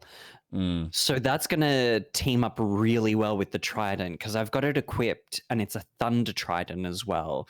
So I'm very excited to try it out in a fight when we get into one because I feel like there's a fight brewing. I can feel it. Yep, probably. But Most likely, definitely. This introduction to Baldur's Gate really feels like the game is now like, yeah, Act 1 and 2 were just a testing ground. Act 3, have fun. Here you go. It's your playground. Enjoy. Did you guys buy a statue from the circus? You can have it visible. I am not spending. I saw that. I am not spending 5,000 gold coins on a statue. Yeah, we could steal it. I mean, we probably could. Maybe. I don't know. It could be one of those, no, you have to buy it legit. You can't steal it. I don't know. But I was just like, 5,000? Fuck off. I could buy a decent armor kit. And like now I'm looking at Karlach and what I've got on her. And I'm like, fuck, apart from one decent weapon, she's got barely any decent new armor. She's still wearing all greens. There's nothing blue or fucking purple about her. So I was like, fuck me. And she hits so hard. Like, the amount of damage... I was actually doing more damage with her than what I was doing with Lae'zel. So, Karlach, for the win. But she just doesn't have the defensive prowess the same way I think Lae'zel does. Yeah. So, yeah. There's, like, pros and cons. But no, so, Yoshi. This game really fucking looks amazing. Like, just... The things you can do... But I think Breath of the Wild opened the doors, and let's not forget, that was a Wii U game, not a Switch game, a Wii U. Yeah. And then it came out on the Switch as well. And then they were like, for the Switch 2, we're going to just update it a bit. We're just going to put in a couple of patches, make it play much better, and we're going to give you Tears of the Kingdom. Mario Odyssey was Nintendo going, oh shit, this is really attaching to people. Let's do a really fun open world style level for Mario. In the same vein that Mario 64 was for people, but let's modernize it. And it works. They did it with Donkey Kong Bonanza. Would I like an open world Yoshi game? Yes, absolutely. I think it would work so well. But Nintendo has been so consistent. It's just so nice that I have the Switch console and I can get these games. I mean, granted, you could as well, other means, but these games just feel like video games. And they're fun. There's a real charm and magic to modernizing the style of games that they are. And this just, it looks fun in the way that even Pokemon has been doing with discovering the new types and adding to your Pokedex. You're doing the same thing. You're trial and erroring different types of, okay, let's go into this page and explore the level. We want you to have fun. We've put in all the pieces, but you put it together. And it really is just, Yoshi always felt like a type of game that they could test the waters. And I'm very excited. Because this was announced in September of last year. It's coming out end of May. Nintendo doesn't fuck around when they announce a game. But this is my point, right? 10 years. This was my point before where, like, Nintendo this year has just been fucking banging out the fucking window. Like, if we're talking baseball, it's out of the rink. Every single time. Sure. It's a home run, home run, home run, home run. And now, I don't know if this game is necessarily going to sell to the same degree as what Pocopia or Mario or Zelda would. But I do find the timing fucking perfect. It's like, hey, we've got the movie. We're bringing in Yoshi. By the way, do you want to play as him? It's just the cadence. The team is working in tandem with the developers of the movie, which is a completely different studio, but everything's just lining up perfectly. And I look at this and I go, this is it. This is what a fucking console manufacturer should be doing. Here is a reason to buy the fucking system. And again, I'm not a Nintendo fan, but I look at this and I go, oh, I really wish I was. Because I feel like if I was a Nintendo fan, I would feel like, oh my God, I'm actually being treated every month or every fucking couple of months with something. Whether it's specifically for me or, hey, it's, the content that's available on the other systems, I can now play on this. And so the level of support that they're getting from third-party developers, the games that they're releasing as exclusives on this system, the improvements that they're adding, even though I don't necessarily like the upgrade cost, but hey, c'est la vie. If you want the improvements, here you go. All of that. So whether you're already an existing Switch user or you're someone coming in for the first time, it's like, this is fucking amazing. It really just, man, they're on another level. What a developer. What a fucking developer. And then I look at Sony, I go, yep, so you have showcased Saros, a couple of your third-party titles that you've got contracts with, and then you've also shown us some bits of Wolverine, and that's it. Oh, and then Marathon. Yeah, we've got Marathon, but that's on everything, so what does that matter? And it's like, man... let's not even get into Marathon. Your consistency of something that is a high-valued product that people are sorting out for. This is attention grabbing. Every week, they've got something that they are marketing themselves and they're letting customers know, hey, this is going to be available. This is coming up. This is what will be on our store. Here's some more updates. Like, if I see another fucking trailer, another bunch of like little snippets next week, I'm going to be like, nah, fuck. PlayStation can just pack up if they really don't care that. Not Nintendo, fucking Xbox, don't even bother. But Nintendo's on another level. They really are on another. It's like they really just want to make sure that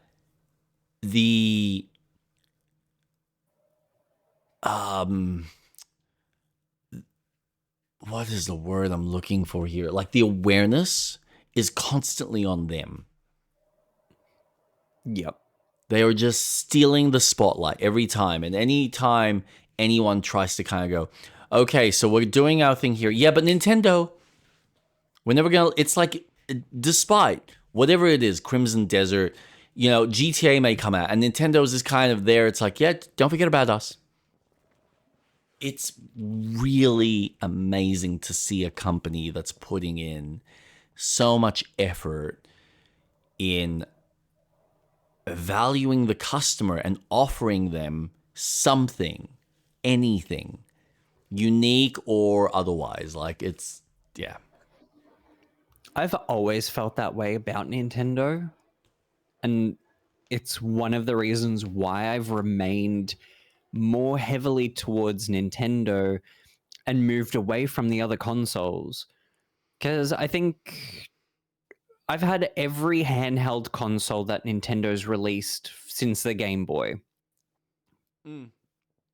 My home console was always a Sony product.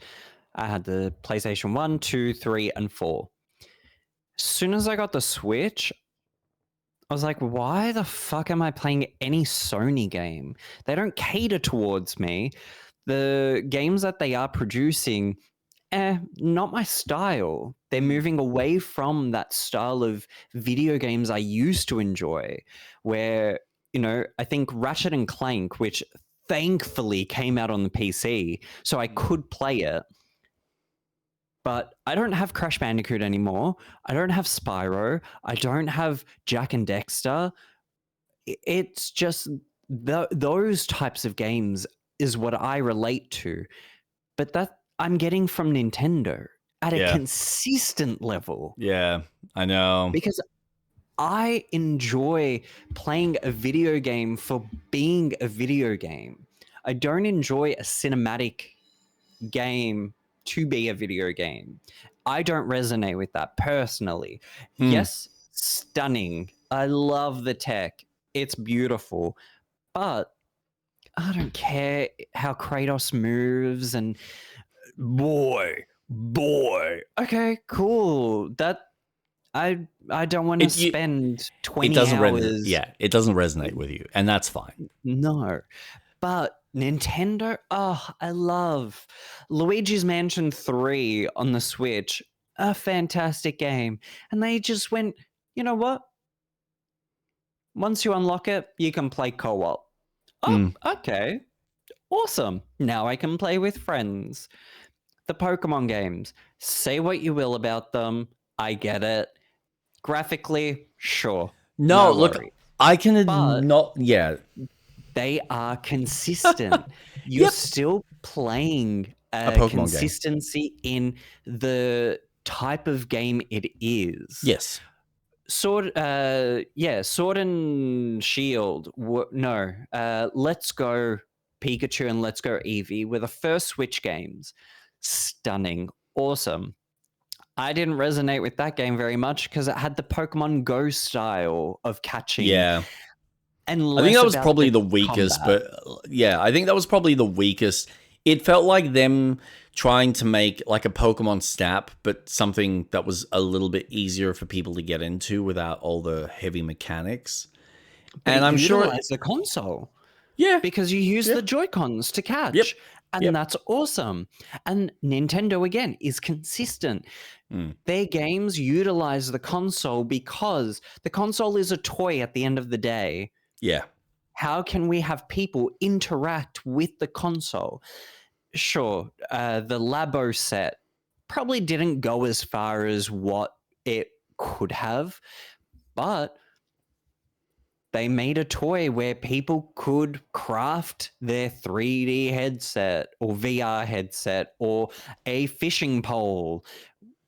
It's recyclable. It's great. It's not a plastic thing that they're selling that attaches to the console. Out of the two of us, I'm a huge Nintendo fan. Yep. And I'm looking forward to what more they have because I can't wait.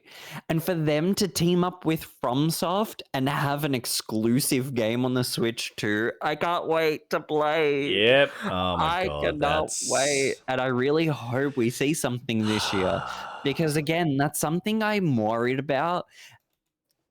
Games that get announced way too soon and then we don't see it for the next 2 to 3 years. And it's like, but why? Why hype me up for me to go, okay, well, you announced it. Looking at you, Elder Scrolls 6. It's a really fun adventure being someone who holds a Nintendo console because only, a week prior, one of the best-selling Pokemon games has sold. And it plays nothing like a traditional Pokemon game. And I have been obsessively playing it. It's been so fun. Pokepia is such a great addition to the Switch library that I could see playing well after I finished the story and just fucking around with the town. I haven't even dabbled in the multiplayer stuff. And they've added mini games that you can play in multiplayer, like Prop Hunt, which is a Call of Duty mod that people implemented. So there's just things to do. And it's fun because Do you want to play a video game? Yes, sign right up. It's so good. And I'm excited to see what more is to come. Am I shocked that they didn't announce a new 3D Mario? Kind of. But the focus is on Mario the Movie Galaxy. Absolutely. Focus on that. That's where you want your sales. Update Mario Wonder to have Rosalina now as a playable character, because guess what? She's going to be in the movie. Awesome. Perfect. You But, like- released Mario Galaxy 1 and 2 so Yep. people can play them again. Yeah, And yeah. you've utilized that game Yeah. to use the Joy-Cons. Yeah. So it's more reliable. Awesome. You're getting me hyped up for the content that you're bringing me. But this is the thing. You know that once they do have a new Zelda and a new Mario, however they look, they're going to grab people's attention, and they're going to be even more of a reason to buy something on top of everything that we've just already had for a system that sold, what, a year and a half or 2 years ago? Like, but it's just on a completely different level. And so last year, June last year. Yeah, so for me, I'm a Sony guy, right? And for the last couple of, like, other than Death Stranding, I don't think I've actually had any other incentive to buy a fucking game on my system. Now, I know that I'm very fortunate and I've had the ability to spend a decent amount of money on my recent PC rig. Realistically, depending on my budget, I probably wouldn't have spent any more than $3,000 on it. But I got to spend more. And even that is a lot for some people. Like $3,000 for something just for gaming? Are you insane? Now, I do other things on it, so obviously that's why I spent $3,000, or actually more, because I know that I'm going to utilize it for a lot more than just gaming. And I want something that is going to last me a long time. So when you're buying premium quality equipment, you spend the money.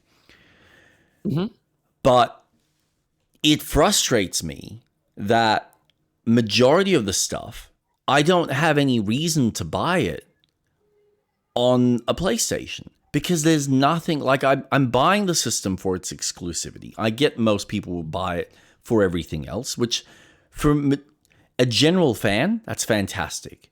You do get your money's worth if you're just buying like that entry-level, high-end introduction to gaming. Like, obviously your cheapest run-of-the-mill is probably going to be a Switch, and then it'll be either an Xbox or a PlayStation, depending on which fork or branch you want to go. And so I will admit, playing on. Yeah, and I will admit that currently Sony is winning that market by a mile compared to Xbox. So as far as your entry kind of perspective, yeah, your PlayStation's your best bet if you want majority of the titles. But as far as exclusivity and the fact that Nintendo right now is really pushing the bags for the third-party stuff, if they continue down this trajectory, and I know that eventually they probably might hit a wall where certain newer games might struggle, but I still think that with some of the improvements that they've made with the Switch 2, they've gotten it to a position where I think it's able to be a good third-party alternative that's portable, on the go, with their own exclusives, which is what Steam doesn't have. So all of a sudden, there's more reasons to buy a Nintendo. And then you look at Sony and it's like, well, you can just buy a PC and do all of this. And it now makes sense why Sony has turned around and said, we need to fucking go back to exclusives. We need to keep them exclusives, because otherwise most people like myself don't have any reason to go off and maybe buy a PlayStation 6 if the amount of exclusives that you're releasing is like 1 or 2 a year, if that. Re-releasing games. And then it's like the quality of the exclusives are just so fucking all over the shop, whereas Nintendo's just... I mean, again, everyone's got a different taste. I'm not drawn to Nintendo games typically because I like the story aspects, but I love the mechanics. So when I get a game that mixes mechanics with good storytelling and systems, I go, this is amazing.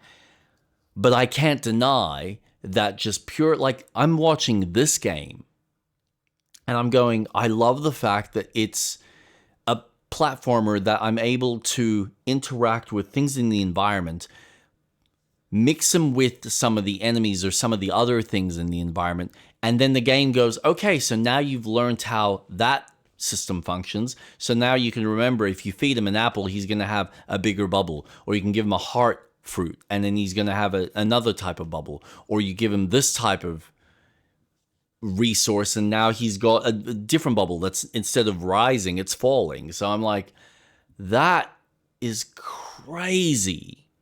Like, that's the stuff that we probably had when you had like Scribble Knots, where you type out something and the game would literally create it for you. And it was all about, okay, how do you get from point A to point B? Now, that game, I think it was probably more geared towards like a very young demographic. So that would be a fantastic game for something like Piper to play, where it's like, okay, I want you to solve this platformer and learn to spell or learn to be creative with your mind and see what you can kind of use your imagination to create solutions.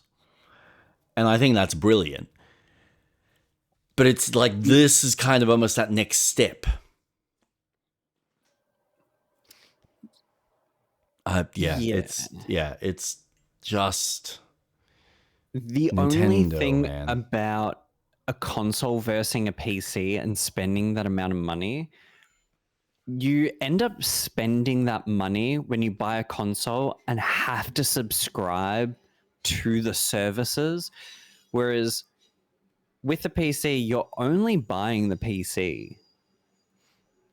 You're not subbing to Steam's online servers to play the game with friends.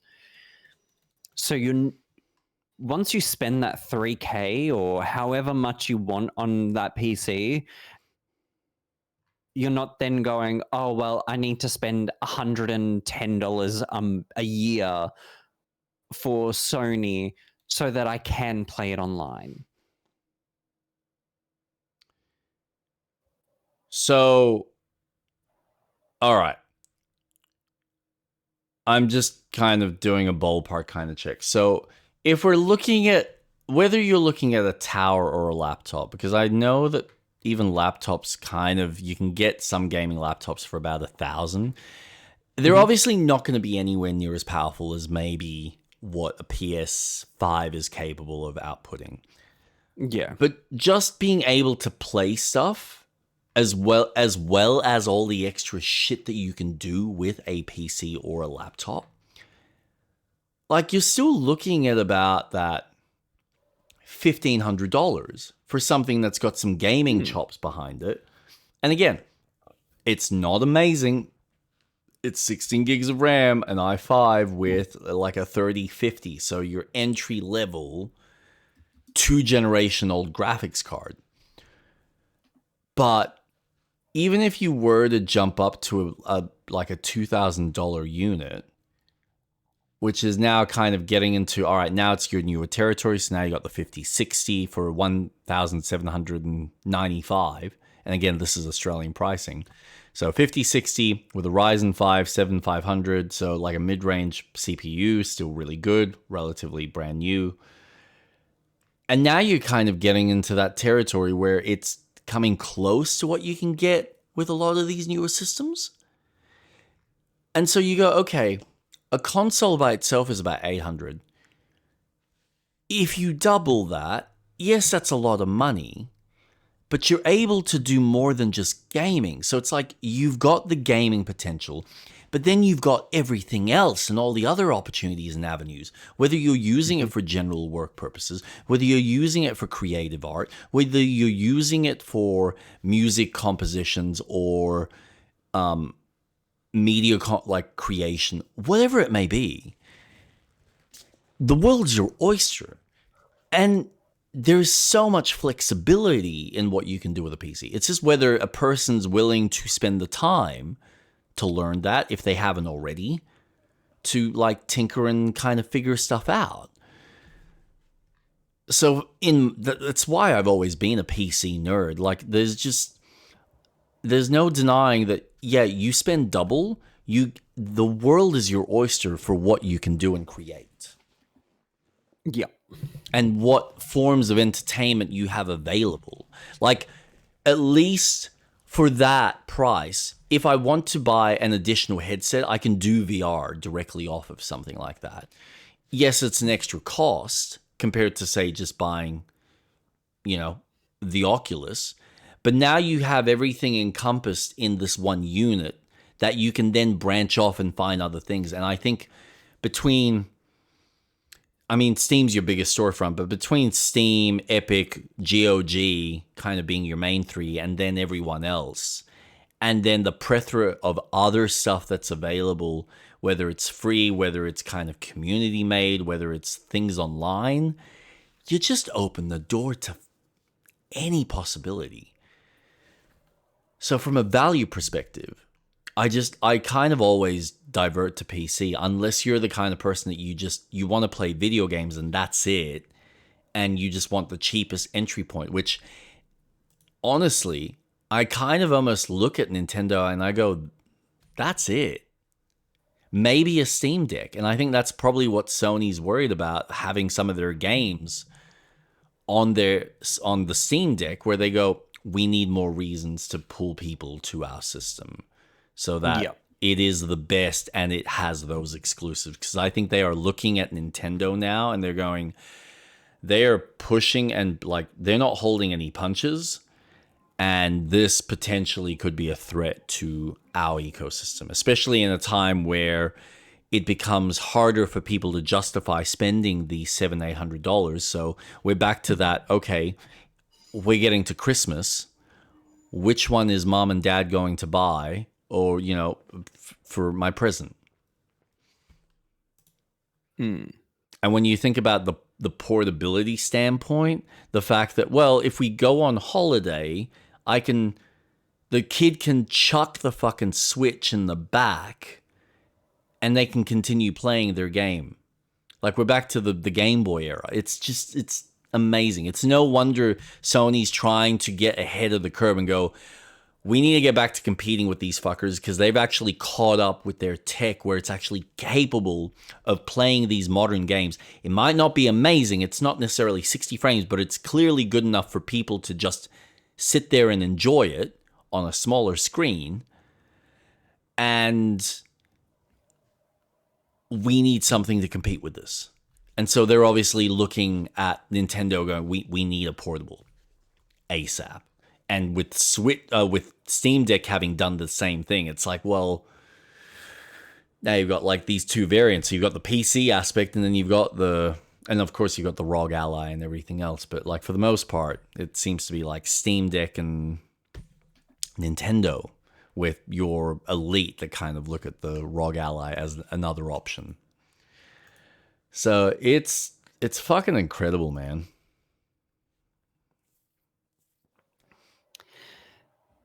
Yeah, I think Nintendo has taken advantage of where the market is at the moment, and it's definitely boosted their capabilities more, especially with a hybrid console like the Switch. Because you're right, I'm done playing, I'm going to get on the train and head towards work. I'm going to continue playing. I can't do that with a PlayStation 5.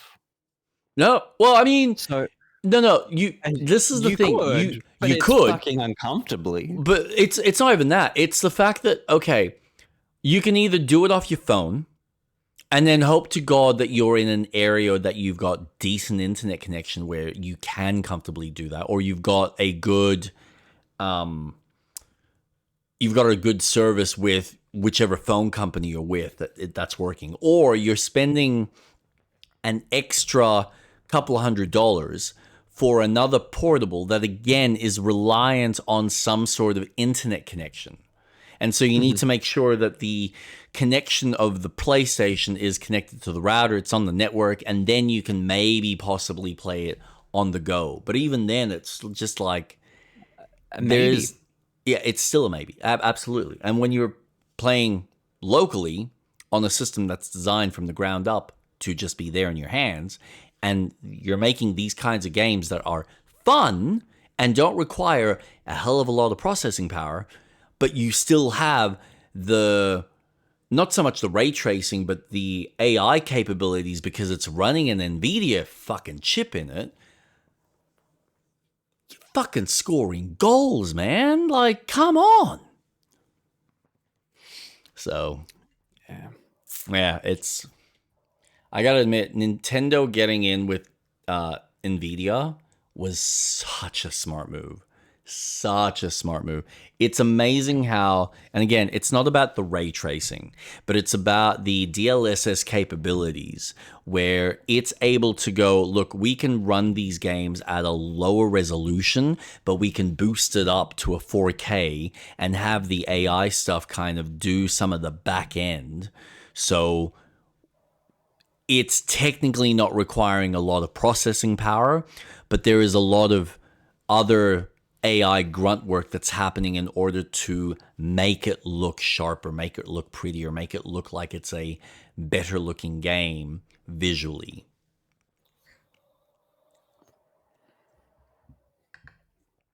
They are just kicking goals, this little company, this little toy company is just kicking goals. They are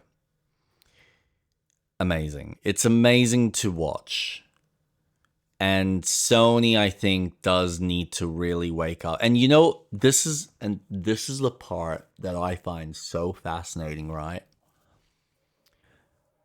Because how many live service games do they have that they've made? They've attempted, like we've seen some of the decisions that they went.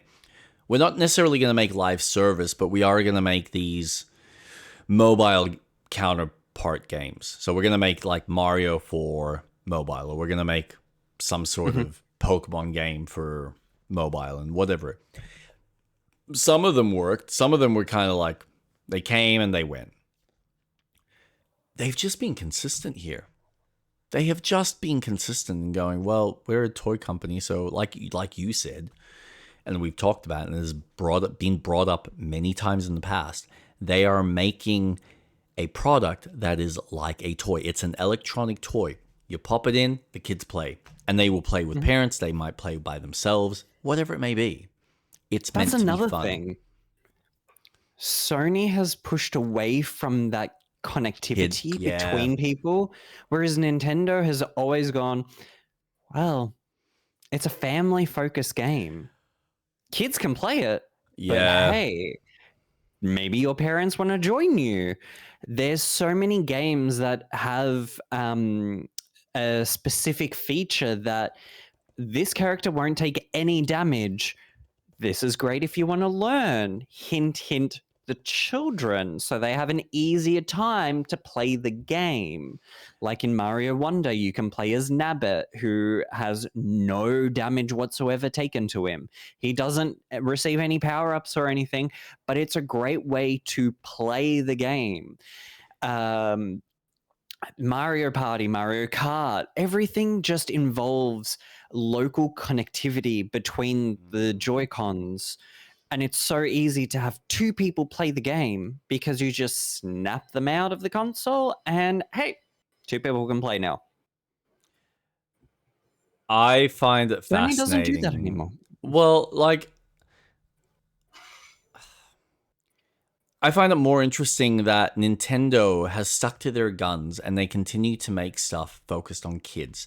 And this is something that Sony is, like, you can tell that they're focused. Apart from Astrobot, which they managed somehow to get maybe some, because I believe there are a few team members that are from like their ex-Nintendo guys. So they've got people in there that understand this and are making one title that is very much tailor-made for kids. But it's amazing how much they are forgetting to understand that if you get them young and pull them in, you keep them for life. And I think Nintendo has just stuck to their guns. They understand that they need the third party because they're not necessarily going to deliver on the more adult content.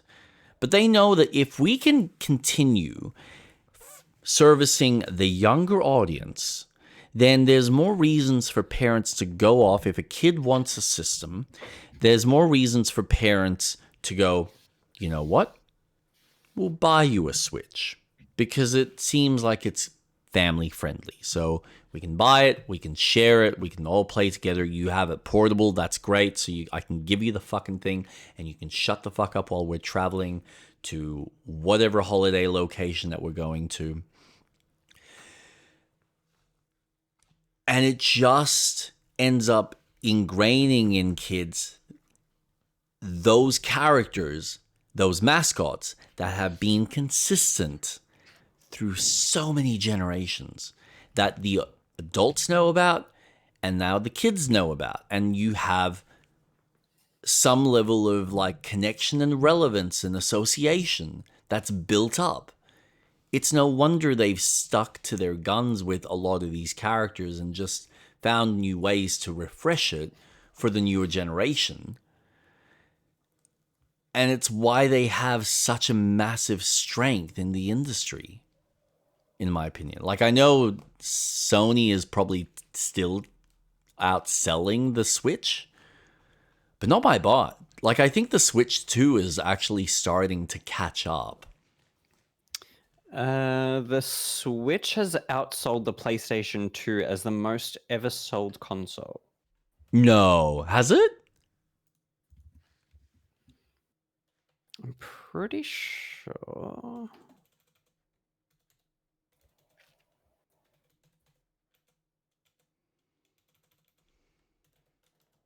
Or it's about to. Here we go. Oh no, the PlayStation 2 is still. PlayStation 2 is 160 million. The Switch, Nintendo Switch, is currently at 155.37 million.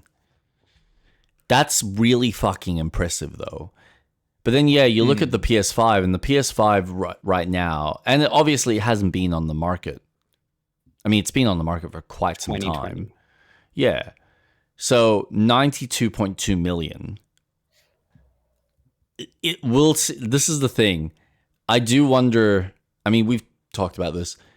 How much of an impact GTA is going to have? But I will say one thing. If Nintendo has somehow managed to fucking go up to Rockstar and go, you can make this thing work on our system, right? Come on. You can do it. 30 frames. You can muster it somehow. I mean, as an entry-level system that plays GTA 6, why the fuck would you buy one? I mean, most people are probably going to go for the high end. And someone like Jason believes that everyone's going to go straight for the PlayStation 5 Pro, which I'm like, no fucking chance. Most people are just going to buy the base level. That's it. Yeah. But yeah, so the Switch 2 is currently at 17.37 million, which is not fucking bad. Not fucking bad for console not that only even came out in 6 June months. last year. Yeah. So yeah, 6 months. We're off to a good start. Fucking hell. Oh boy. Well, I mean, like, oh no, the Wii U was horrible, wasn't it? Okay, so where's the Wii? The Wii's at 100. Oh, fuck me. The Wii's at 7. Damn. And then you look at the Xbox Series X and S, and it's like 28.3 million. You're like, fucking hell. Just, what a joke. What a flippin' joke.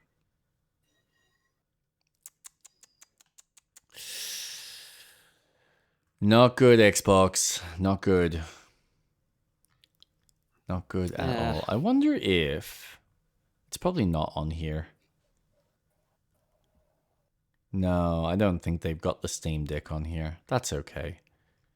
I mean, it technically isn't a console, but that's fine. Ah, boy. So yes, it's. I mean, yeah, Yoshi's Yoshi and the Mysterious Book looks amazing. I love what they're doing with it. I'm excited for Nintendo fans. I think you're excited to play it and give it a crack. I'm always a fan of, even if I'm not particularly interested in it, I'm always excited to have more titles release. Because there's a Mario game that I haven't played that I really want to play, and I saw all over Japan, which is Mario and Luigi, their 3D game that they had. Mm.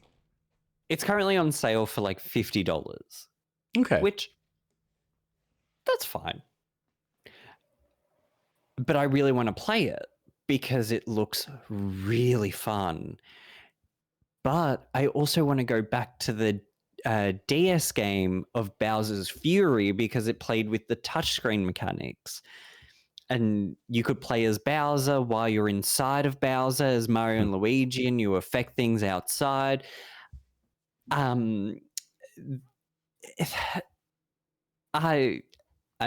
looking forward to more, and I think we'll have maybe one more direct that's focused on Yoshi, maybe potentially, because I think there's something else that they yet to show. Yeah. And there's an excitement of discovery.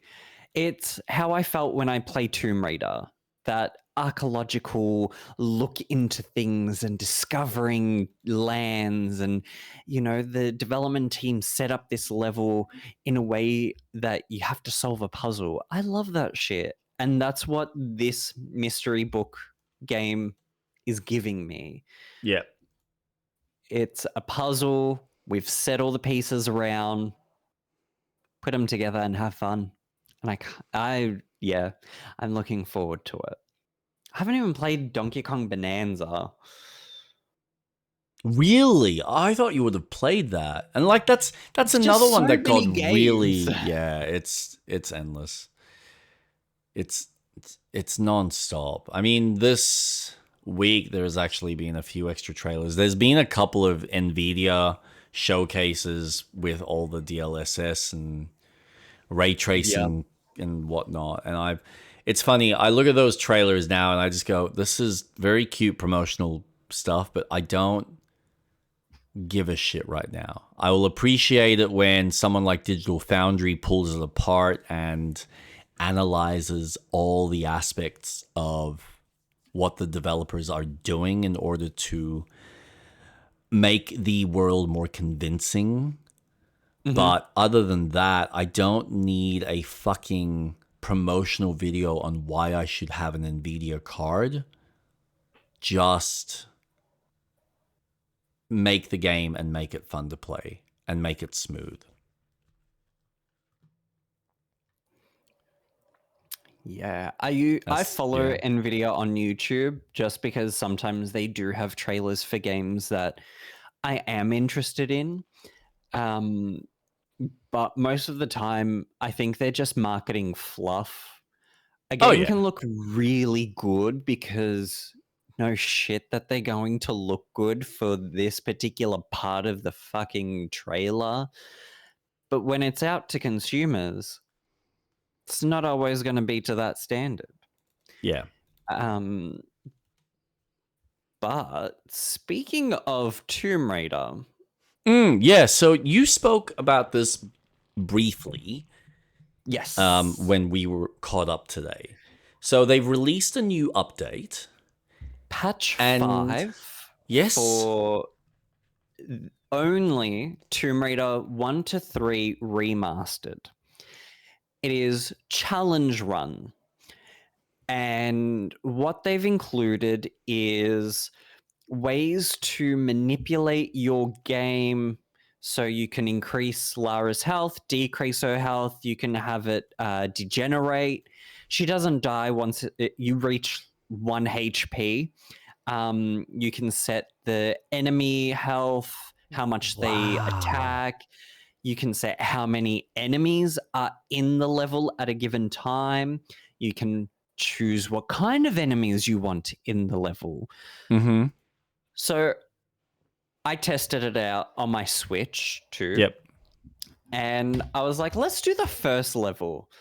Let's leave Lara as is, but let's bump up the enemy difficulty to max. So I did 250% more health, 250% more attack damage.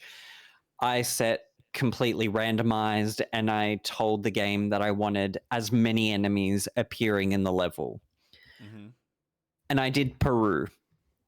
I didn't get very far, but I played it. You walk down the corridor when you first start, the little shots happen, you dodge them, turn the corner, and instinctively I was like, oh, I better pick up that health pack that's in the corner, so I'll quickly go. There was 3 wolves waiting for me.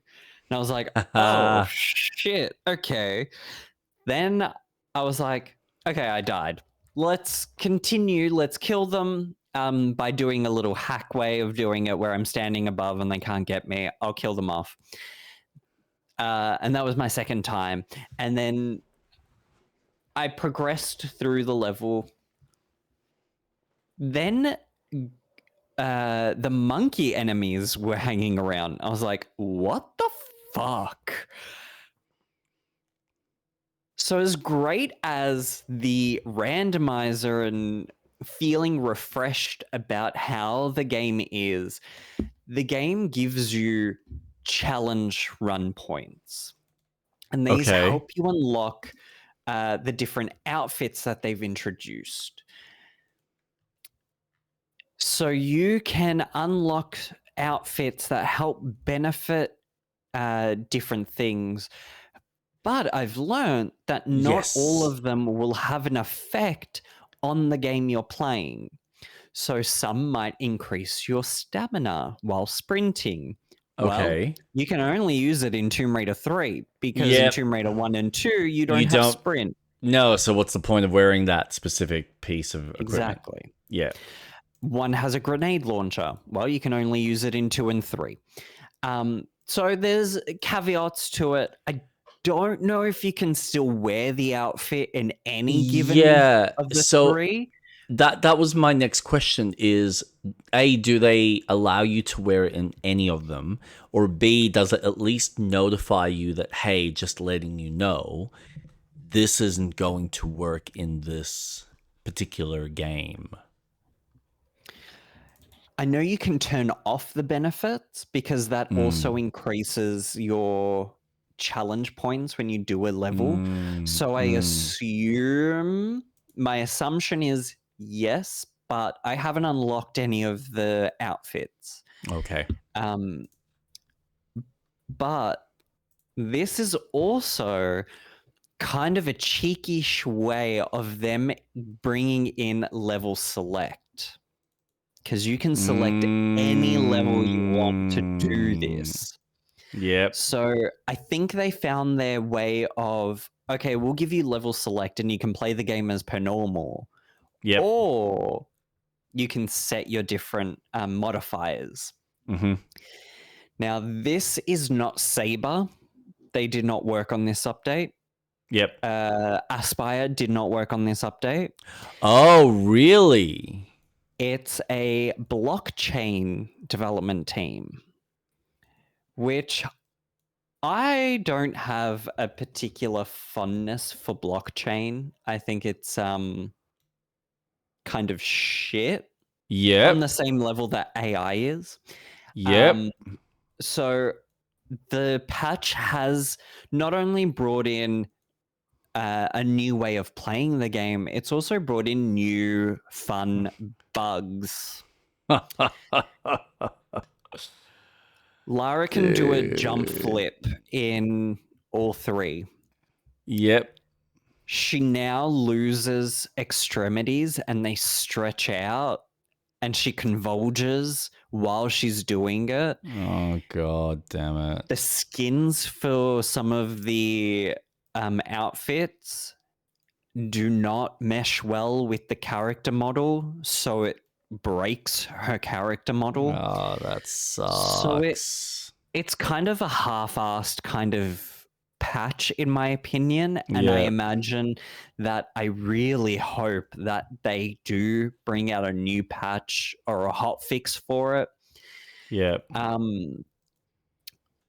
But I kind of like this approach of so one of the options was Atlantean monsters. So you can replace all the enemies to be a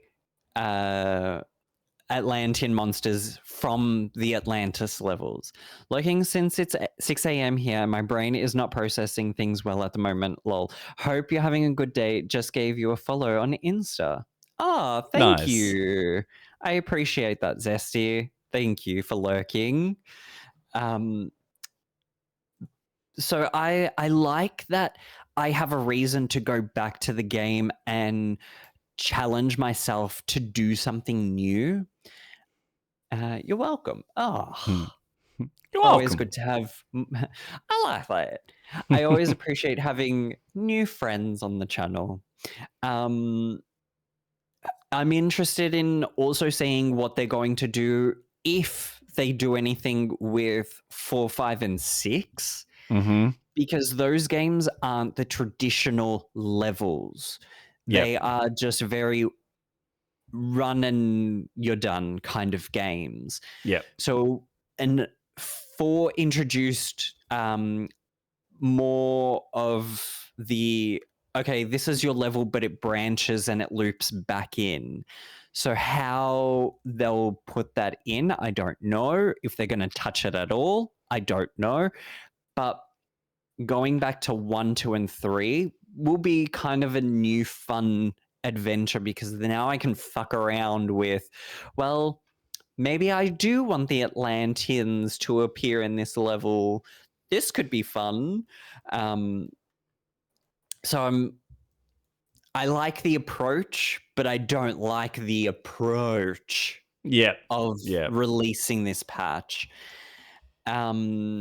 I also have concerns about the Tomb Raider IP. In general? Yeah. Oh, yeah. this is new. What's brought this dwindling? So Lara Croft as an IP has been kind of thrown around. She's in Fortnite. She was in a couple of free games that you can unlock. She was a character in Dead by Daylight. So she's been sold off a lot. Yes. Like every other fucking major property character. Yes. They have announced a new role for the Legends of Atlantis game for developers, which means how far is this game actually? Because we might not see it this year if you're looking for roles to fill for development. So my concern is they've made her feel quite commercialized with her character, as well as the development of a game that I don't think is coming out this year. And that means that the next game won't come out next year. It will be the year after. Yeah, probably. I feel like that's a pretty accurate summation. So I'm just a bit worried because I'm looking forward to the Legacy of Atlantis game because it's revisiting a game that I only recently finished. Yep. But I've played specific levels of, and you're right, I do love.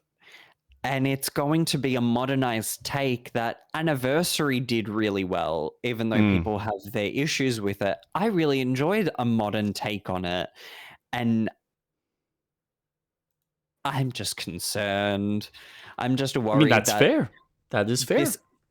Crystal Dynamics is too focused on, well, we need money, so let's sell her off to this game. Let's sell her off to this game. It's like, no.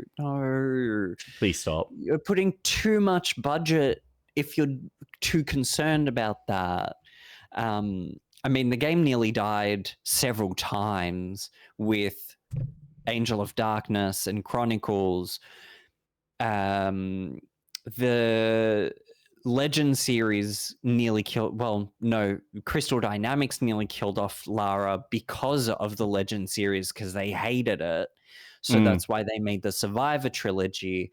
And then them going, well, let's unify everything. And it's like, well, that's kind of a cop-out because it doesn't make sense. She already has a pre-existing history that you're just patchworking now. It doesn't... Yeah.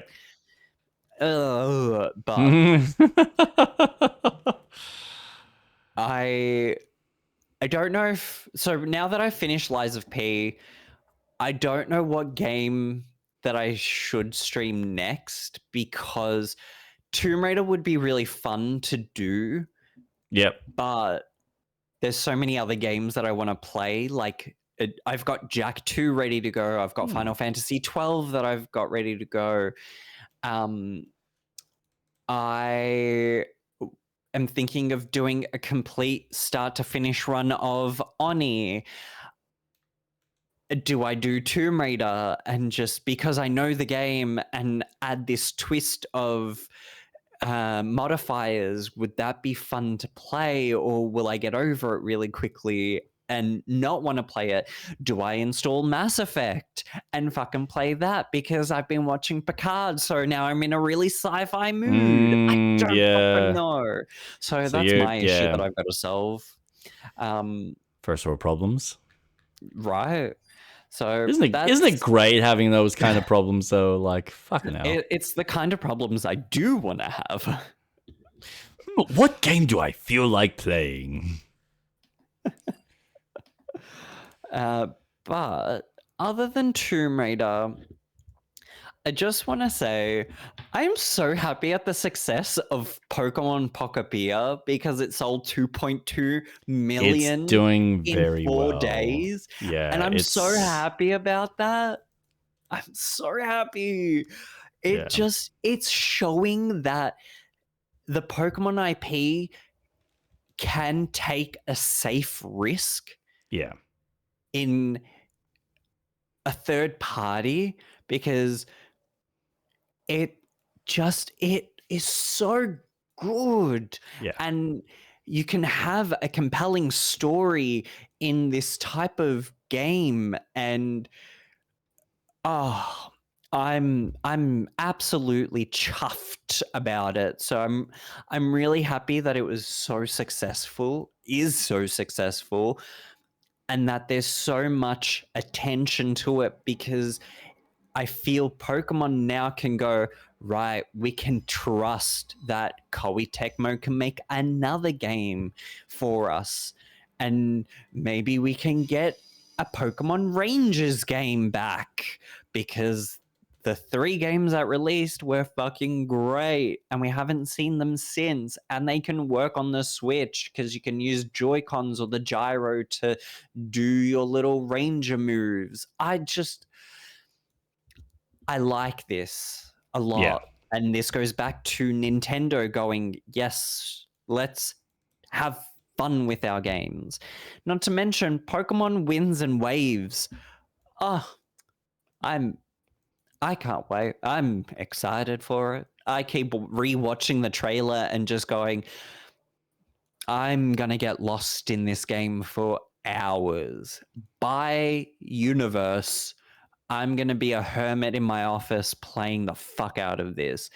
Oh, I have family lunch. I'm going to be playing it. It just looks so fun. So Nintendo Atlas here, fucking trying to sell it to everyone.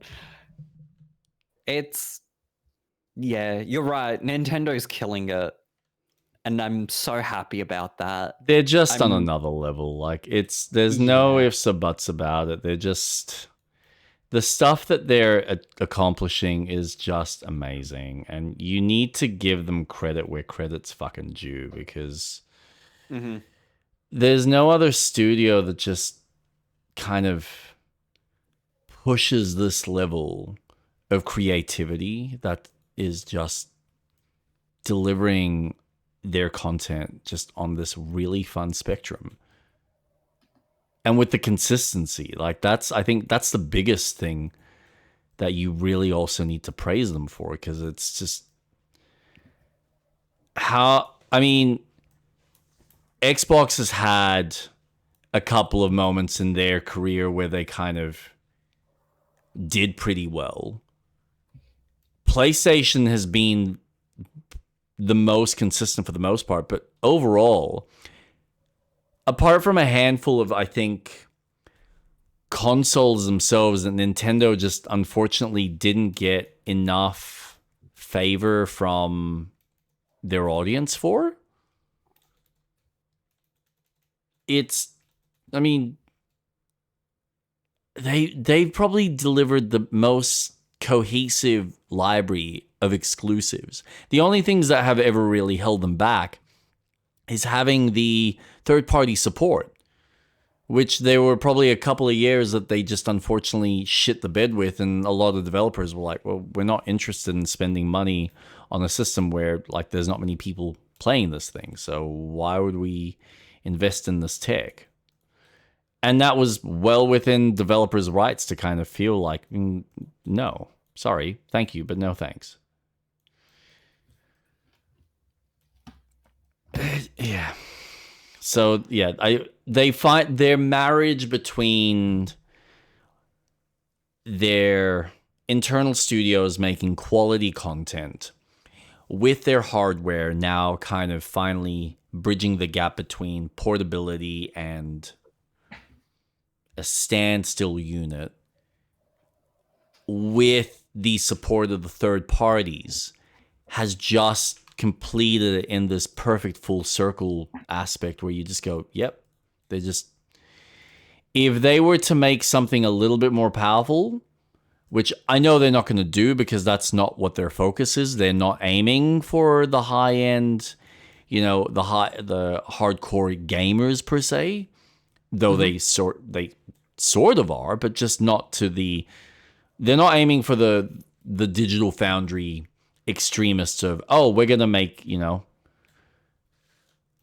a system that is going to cost double the amount and is gonna require you to pay an arm and a leg just so you can have the prettiest graphics, because it's like, no, we understand you're here for the games and you're gonna play because we've got good quality games, and that's it. So yeah, it's just really impressive. It is. For a system that, everyone sat there and went, yeah, like, we don't know how well Nintendo's gonna go. They're eventually gonna have to release their games on other systems. It's like, no, they don't. No, they haven't.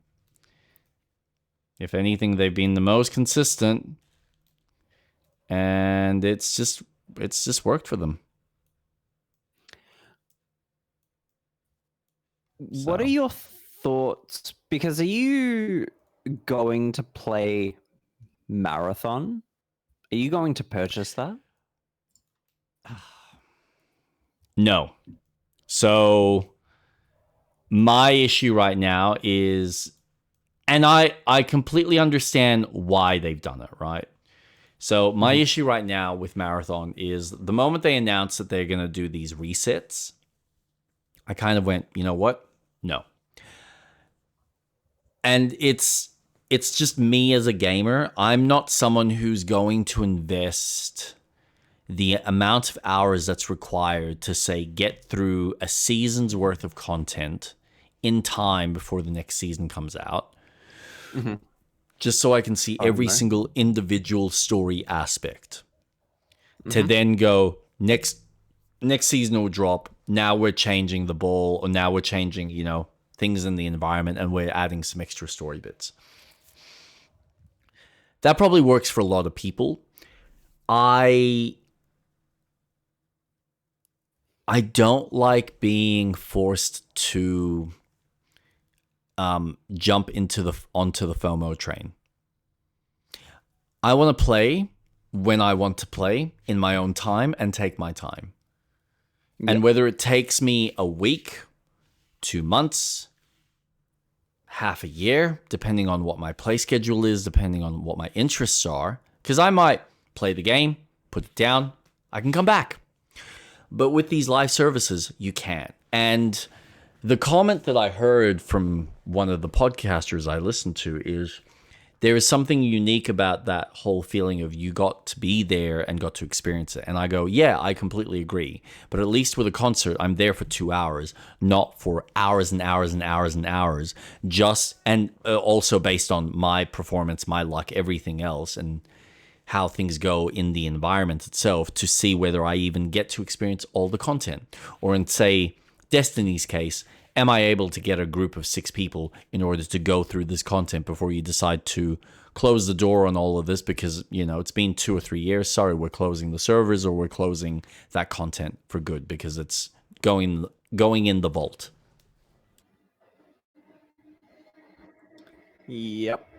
I'm not that kind of gamer. I don't play to that style of FOMO. There's a joke that someone did on YouTube, I remember, where, you get a guy that's come home from work. He's like, quick, I've got like 4 hours. I got to quickly do my dailies, my weeklies, my monthlies. I got to do this on this game. I got to do this on this game. And I go, yeah, no, stop right there. That is for the obsessive, or the person that only plays that one game and that's all he's interested in playing. And he is dedicated to those extra bits of content because that's what keeps him going. It's like the FIFA players, or anyone who's into sports games. I don't do that. I enjoy a game for its story. So like a show or a movie or a TV series, I will absorb it and consume it at my own pace. And if it's something that's very unique, like we've just went and seen Book of Mormon, that's very kind of, it's here now, and you're going to have this cast of actors. So it's every time we see it, it's always going to be a different cast, because of course it's going to be a different cast. So you get a unique experience that way, but it's 2 hours that I take out of my time, and then I never have to worry about it. I don't miss out. It's not, oh, I got to make sure that I can dedicate 2 hours every single day for the next 2 or 3 months, or at least an hour a day type of thing, just so I can maybe get through most of this content. And it might take less time, it might take more. I don't know. Depends on me. And depends on how much content there is. Yeah, it's not for me. That's fair. So, yeah, I'm not... It's a cheap enough price that I could justify it. But why should I have... Like, I don't need to spend money right now on something that I just am probably going to... Well, I wouldn't be playing it for that long. Like, I've just started KCD, which I think is far more interesting and far more engrossing for my brain. I've got Crimson Desert, which we're probably going to talk about very shortly. Yep. That I'm the more I see it, the more excited I get to try that from everything I'm hearing. There are more interesting things for me to play that have come out or are about to come out. Like I've got Replaced, that's coming out, I think, next month. And that's a small indie game that I know, all right, that's going to be perfect. I'm looking forward to that because I can chuck that on my Steam Deck and that'll be the perfect game to play before I go to work type of deal.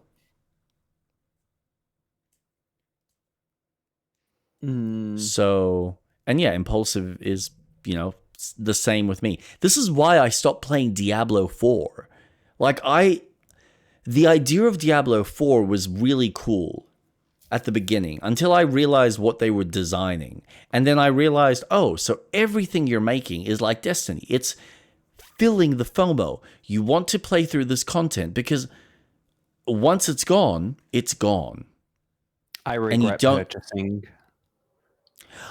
No. I don't regret purchasing it because I got to experience what they were aiming for. And I got to experience that first part of the story that they're building towards some grand finale. But at least 1, 2, and 3 has a consistent, cohesive story that I know, should I choose to go back to either 1, 2, or 3, I can re-experience that story at my own time, in my own pace.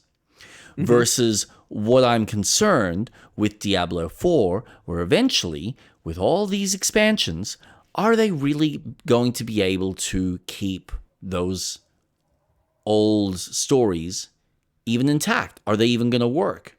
Versus everything else that's being added to the game? I don't think so. So if I play the base game now, if I just chuck in the base game and I go, all right, I want to experience Diablo 4 story from the start. Sorry, that's not available now because we've jumped to, season 15, expansion 5, and the whole world's completely changed. It's the same thing they did with WoW. Now, as an MMO, as an organic system, it's cool if I was only playing WoW, and I did that. I have experienced that. I know what that's like. And I never actually got to see the new map, but I remember what the map used to look like.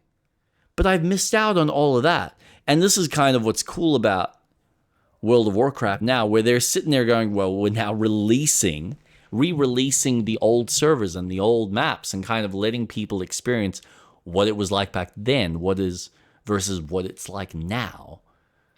And I just go, that's great. If that's all you want to play, fantastic. But I like variety. I like different experiences. I like different stories. I like different genres. So it's just not for me. So I'm naturally not going to spend $50 on this, on like something that I'm probably only going to play for, if I'm lucky, a couple of nights a week. Because again, I've got limited time. So, all right, if I'm choosing to dedicate my time, am I going to spend it playing this, generic shooter that's constantly asking me to go up against other people to fight for resources, versus, all right, well, no, I just go and play something else that's going to be more interesting and is going to have a story that's there in front of me with cutscenes, with actors, with animations, as opposed to, no, we're going to give you these written dossiers that we've sat there and we've written everything down, but we're not actually going to have anything actually acted out to you. If I wanted an indie game for $50, $60, there's better things that I think do a better job. Agreed. Like, Obra Dinn was that. I played Obra Dinn, and that was reading dossiers, reading, and looking at stills of characters in animation with audio. That was far more interesting. And guess what? I could put it down, and if I chose to come back 6 months later, I'm continuing exactly from where I left off without losing any of my content. But again, that's just me. Like, it's going to be fun for a lot of people. For a certain type of person, you will enjoy that if you like that competitive or that cooperative aspect and the search and discovery. So I can see the appeal. It's just not for me. I think it's just another factor is such a fatigue in these games. Because all these online games require you to make sure you come back so you can get the special item. And if you do 7 days in a row, you get a bonus. And it's like, Yeah. but I have a full-time job for that. Yeah. I don't need 30 online games that are probably good to play, but are not interesting or engaging enough. I can't.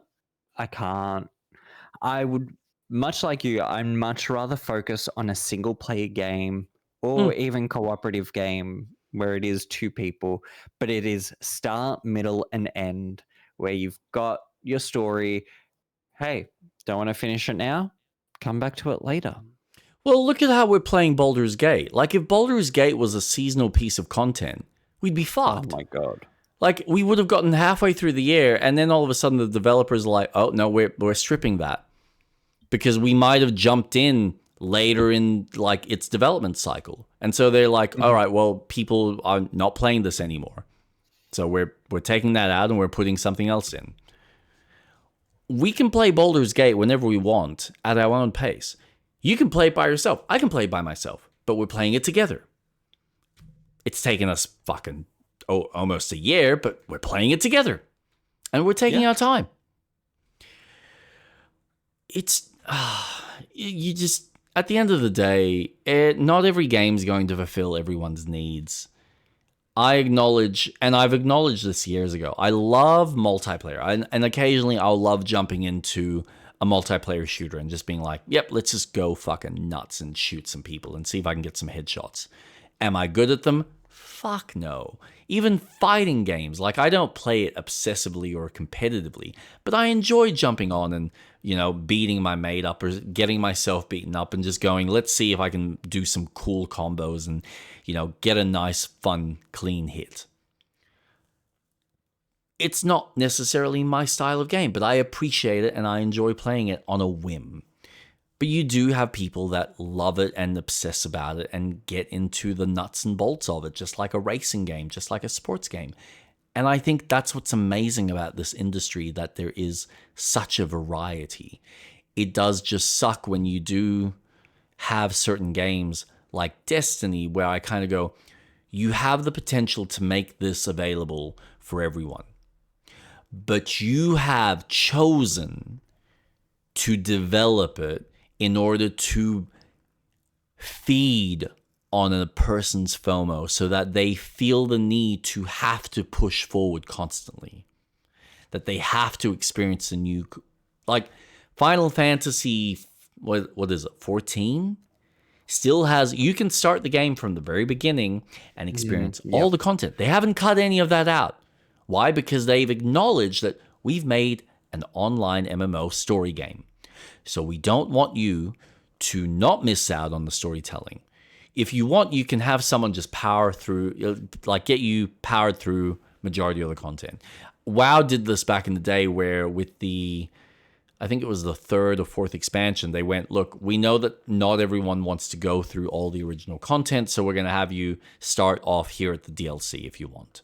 Awesome. There are ways to do that, but I feel like some of these developers don't cater for that, or they don't design for that because either A, they're too lazy, or B, why would we waste time and money when we can keep them invested in the new stuff? And then with the anyone new, well, we'll just fill them in with a random cutscene, or other people can fill them in, or they can watch a YouTube video. How is that engaging? How does that pull in new players? It doesn't. It isolates them. So you end up having your content just for your core fan base, and anyone else that jumps in afterwards is like, wait, where the fuck do I start? How is this all working? What is the story here? It's like jumping into Marvel, not even Age of Ultron. It's like jumping into Marvel at like Endgame.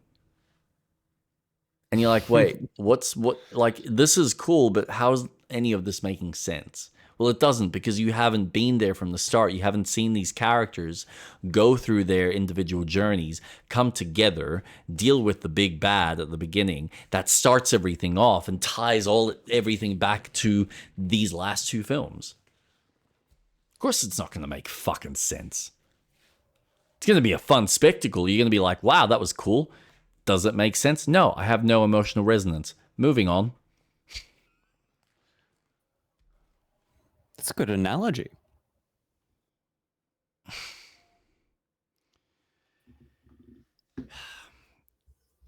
Yeah. Like, if you don't build the initial fan base, or you don't give people an entry point so that, someone later down the line, even if they've jumped in late on the bandwagon and they kind of go, okay, what's happening here? As long as it's available for them so that they can go back and watch the originals, awesome. So they can build that context afterwards. It's not necessary. You can make it so it's not necessary, but it's rewarding for those that go out of their way and go, oh, now I can redo this new content and it now makes sense because I've seen all the earlier stuff and now I've seen the development, and it enriches everything. So for those that have stuck the gun and have been there from the very beginning, it's rewarding for them when they get to the end. And for people who are jumping in halfway, they can kind of go back through the old stuff and see where things are progressing, going, aha, that's why this is happening, and that's why this character. So it's just all about enriching the viewer and making them feel invested in the world. If you don't do that, if you don't give them those opportunities, they're not gonna bother sticking around, because it's like, okay, so what happened? Oh, right. So now we're discussing it like it was a history lesson.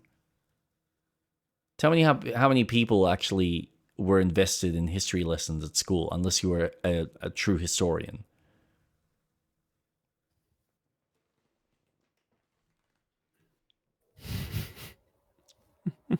People need a reason to relate. If they can't relate, they're not going to bother. Unless there's, and again, games are different because it's mechanical. So they either enjoy the mechanics and they don't give a shit about the story, which is how Call of Duty works. It's like, there's a story? Yeah, who cares? I'm going around shooting people. Yeah, let's just go have fun. And that was probably the only thing that was, selling Destiny on. Which is why I think Marathon is keeping itself so cryptic and simple, because they're probably like, well, why would we spend the money on all the fancy cutscenes and animations and storytelling when we can keep this cryptic, and people that just want to play the game will play the game. People that want to invest in the nitty gritty and the nuts and bolts of the world building, it's there for them. They can dig through the dossiers. They can read our fucking books. I find that lazy, but for a lot of people, that's like, ooh, I get to feel like I'm exploring the world and discovering all of its secrets. And I'm like, yep, that's great. I can already see how many people are going to be having these weird, successful YouTube careers, reading through all the different articles and finding all the little hidden secrets, or looking at the environment and going, ah, yes, I can see how the colonists came down to this planet and they discovered this, but there was a sickness that went through and killed them all, and that's why there's all these quarantine tents here. And so you've got these bugs that had infected, and so you suddenly have all of that narrative now building up. So it's why Elden Ring or all the FromSoft games have been as successful as they are, because there's so much like hidden lore that people have had to like comb through like fucking archaeologists or paleontologists and kind of uncover, aha, the raptors were actually birds. They had feathers. I am going off a fucking far tangent. So yeah, the summary is, no, I'm not buying it. In a nutshell. It's interesting because I've been keeping tabs over the week to see what the player base was, and it's been steadily going lower and lower. So the most it had was 88,337 people. That was its all-time peak. In 24-hour peak, 59,357. At this current stage, because we are hitting a Friday for where most people would be playing, it's now 34,166 people. I don't see this as a viable game because I think the market is moving away from consistently online games. Just like how High Guard lasted a month, I don't think Marathon's going to last as short as that. I think it would last a bit longer, but I don't think it has a lifespan as big as what they think it's going to have. Look, it depends on, it comes down to whether there's enough. Obviously, it does come down to how many players are actually going to be invested, how quickly they can continue releasing content for it, and keep enough people invested and keep enough people on those servers where Sony can justify keeping the team afloat and releasing content for it. So that part of it is really up to Sony and their execs on, do we see a future in this? Yeah. And how much more do we need to invest in order to maybe get this to a more interesting level? I have heard some interesting perspectives on this, that yes, I think there's going to be a lot of people that are probably not going to spend the time or the energy kind of going through and playing it. And so a lot of people, because of, I think, the learning curve and the difficulty in getting to grips and getting yourself set up, it'll take a while. And so a lot of people will just be put off by it and just jump off. But it might be one of those games that, if there is something about it, if there is some community intrigue and they have nailed the end game aspect where the storytelling or something about the end game is actually intriguing, they might end up pulling people back who, like, the ones that have jumped off after like an hour of playing will go, maybe there is something here. I'll actually spend the time and actually do it. Or they'll play with friends and, their friends might get them through. So it might end up building itself back up, but that's up to Bungie. It's up to whether they have something to show for. So. But Crimson Desert, people would probably be interested in playing that. So you've lost maybe 10,000 people to playing that. Yeah. If this game lasts till whenever GTA 6 comes out, you're most likely going to lose, well, maybe not your PC players because they might not have a console and GTA 6 isn't coming to PC anytime soon. You'll eventually lose people because people will have more interest in, oh, this is a game I've been waiting for. And that's another thing with online games. It's very repetitive. Very repetitive. Mm-hmm. There's only so much attention that someone's going to have until you go, well, I'm going to play this game because at least it plays differently as I progress the game. But Crimson Desert, let's chat about that. Yeah, so there was an announcement recently that it is going to be releasing with Denuvo. I am not shocked by this. I am also not put off. But you, sir, are. So, take the stage. I have concerns because Denuvo does have performance issues when you play a game. And I have played games that have had the Denuvo put in and then it was removed after a certain amount of time because they want to reduce the amount of pirating. Sure. Mm-hmm. But I experience performance issues with stuttering, and they're micro stutters, but they can get quite restrictive. Aggressive. It can be. Mm. And for a game that I am going to be running at minimum, when I eventually get it, because I'm not upgrading my PC by the time that game comes out. No fucking way. Yep. it's turned me off because now my PC is not only going to be going, well, I'm trying to run everything at a low setting. I'm also dealing with extra software that needs to run in the background. so it's going to impact. And my Yeah. PC, it's a good PC. There's no issues with it. It Yeah, just yeah. needs to be a bit updated for Yep. today's market. That's fine. Hmm. And I'm not expecting to play Crimson Desert in high definition in 4K. I don't give a shit about that stuff. As soon as I play a game, I go straight into the settings. I turn motion blur the fuck off because fuck motion blur. I change. When I played Rebirth, I played it for a bit at what NVIDIA's settings recommended based on my PC. Even then, I was like, no, no, no, no, no, lower, even lower. I didn't care that the density of the towns were low. Don't give a shit. These people, Yeah. I'm not playing Baldur's Gate where, okay, every character can be conversed with. So that game, I've put on low settings, but enough for me to still experience the game.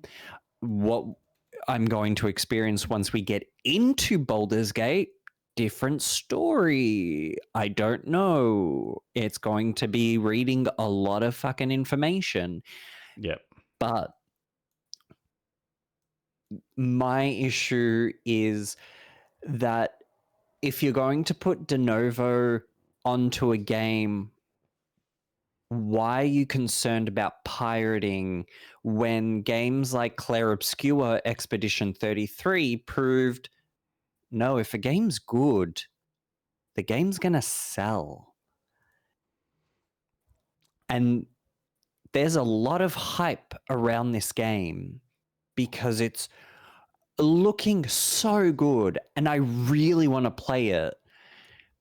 But it just turns me off when my PC has to run another software in the background so that I don't cheat in a single player game that has I don't no even. fucking effect Yeah. on I don't think anything. it's not cheating. It's really just a piracy standpoint because the cheating. There's always going to be a way around the cheating. Someone's going to be able to find a trainer to break through that will make the cheat engine work.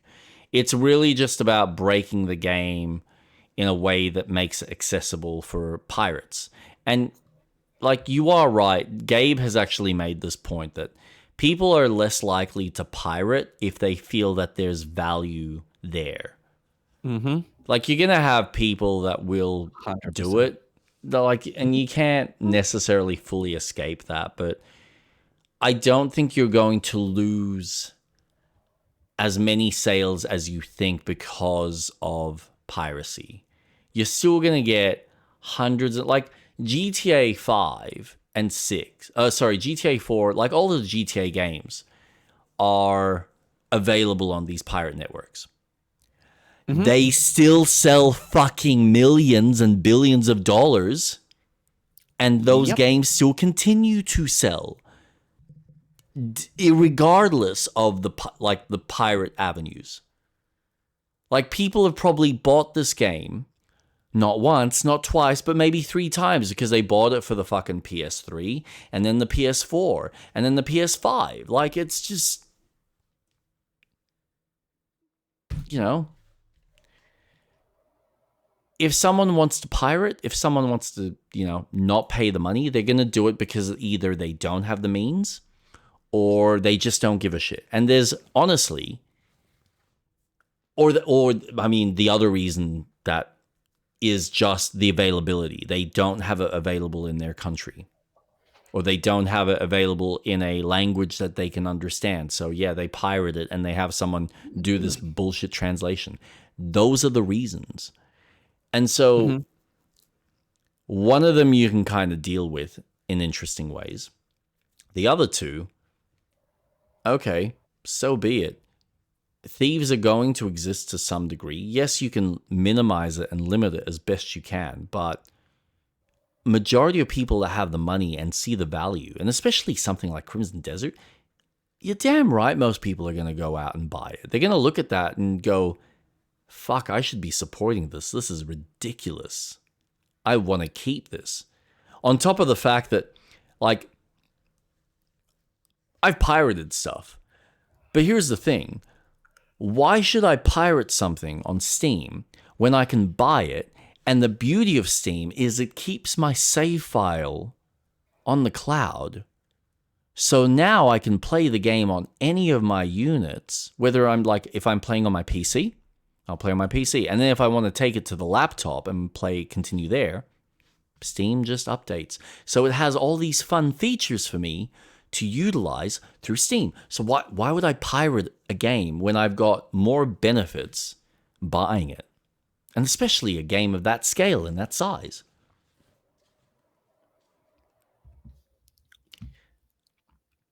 But, you know, are you playing Crimson Desert on PC or PlayStation? I'm going to be playing on PC. I haven't seen what the performance... So, like, I've seen all the recent Digital Foundry videos that they've done, and they had one recently on the PS5 Pro, which is impressive what they're doing with it.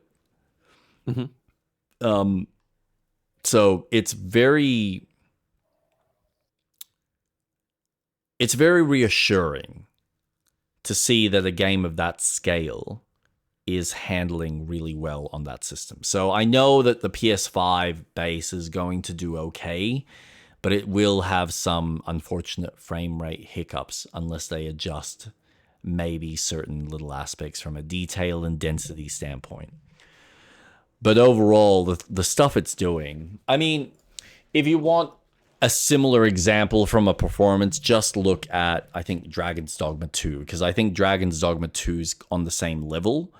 I think this game is far better optimized. That's the kind of the kicker that I've seen. So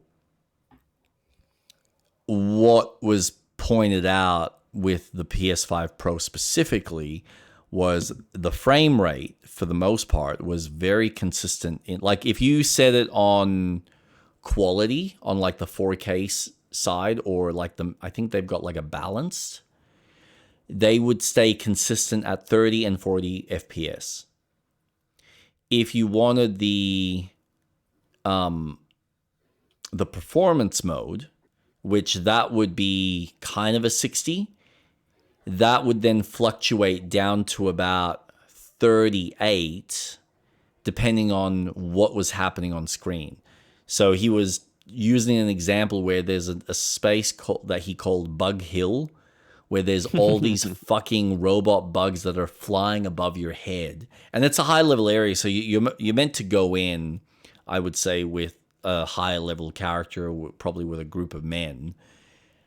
But yeah, that was tanking the performance. But everything else, for the most part, was floating around the 55, 60, maybe 50 at like the lowest on average, unless there's a lot of things on screen. And by that point, you're kind of going, well, it makes sense.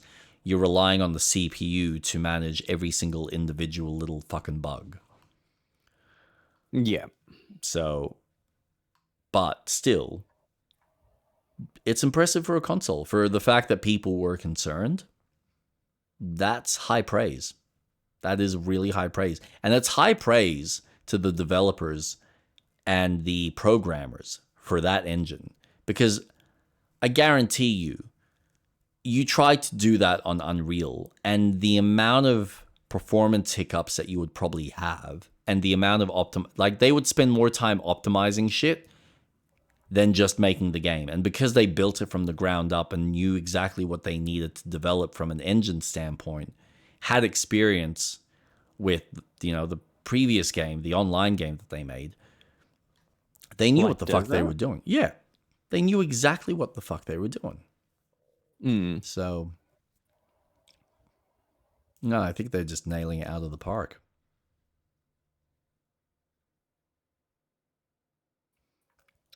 We'll have to see once it's completely out. And that's just it. Like, it, from a technical aspect, it looks amazing. Oh yeah. From what it's offering in mechanics and gameplay, it looks really fucking impressive. Whether it stays consistent for the length of the game and how much decides to suddenly start falling apart as you play through it, that's to be determined. But they seem very confident, and they seem like a team that wants to make sure that this game is very highly supported. So they will do everything in their power to make sure that everything is where it needs to be. If they've worked this long and this hard on it, and they seem to be still working on it, I don't have any doubts about its quality long term. And I think that's a good sign. I hope this leads to a good success. I want a successful story for this game for their. It's a big risk having such an open world because it is on the scale of Skyrim or Witcher 3 and so much mechanically as well. I just hope that it translates well because it does look like they had funding for it to be more Sony focused. So Sony may have been involved in getting them So the. Mm, here's what I've heard. Sony tried to knuckle them down as an exclusive game. okay. And they turned around and said, no, because we think we can actually do pretty well by ourselves. Thank you very much. And they were right. I think they made the right call. What they do have is some level of, not exclusivity, but there are features that they are getting that are exclusive to Sony's platform. So there is some money being shared between Sony and them from a marketing standpoint based on what I'm seeing, as well as some features with their PSSR. Okay. So there are things that are going to be far more beneficial or far more unique to that system. But I'm not going and buying a PS5 Pro just for one game. So I'm playing it on PC.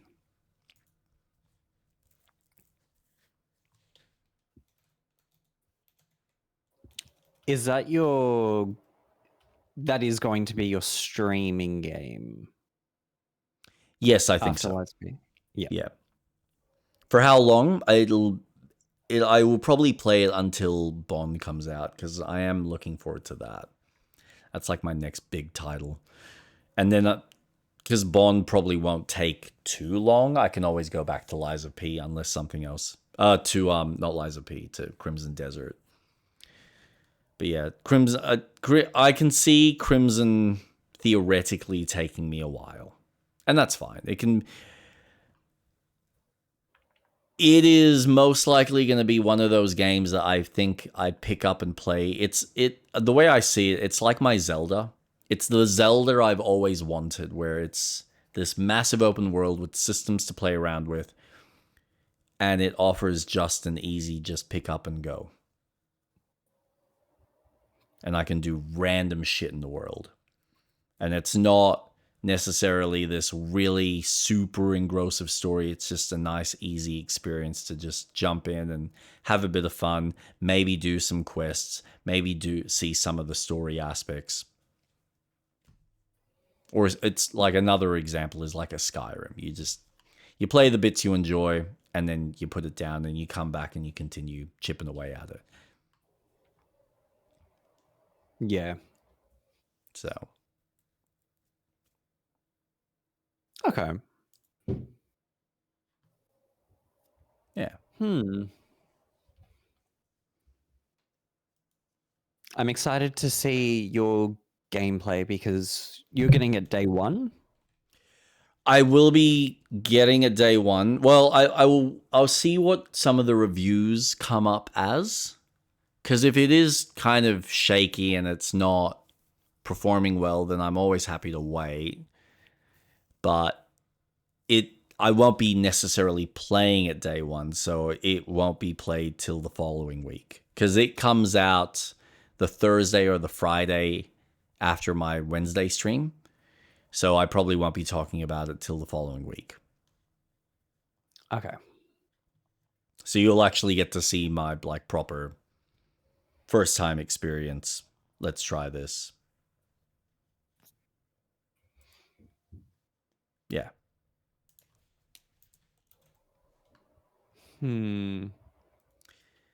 Yes. Interesting. Isn't it? Impressive. Impressive. Most impressive.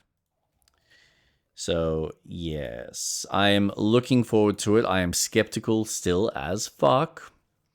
But overall, I think it's going to be a nice breath of fresh air for a lot of people seeing a team that like out of nowhere. I don't think anyone was sitting there going, "Oh yeah, we're going to have something at the scale of a Skyrim or a GTA that can compete at that level." And I think we finally have a new team that could challenge that. Like, there's probably only a handful of studios that can pull off something like this. And Rockstar's been the most consistent. And then you've had Bethesda for a long time, but I think they've dropped the ball to some degree. Like, not what is it called?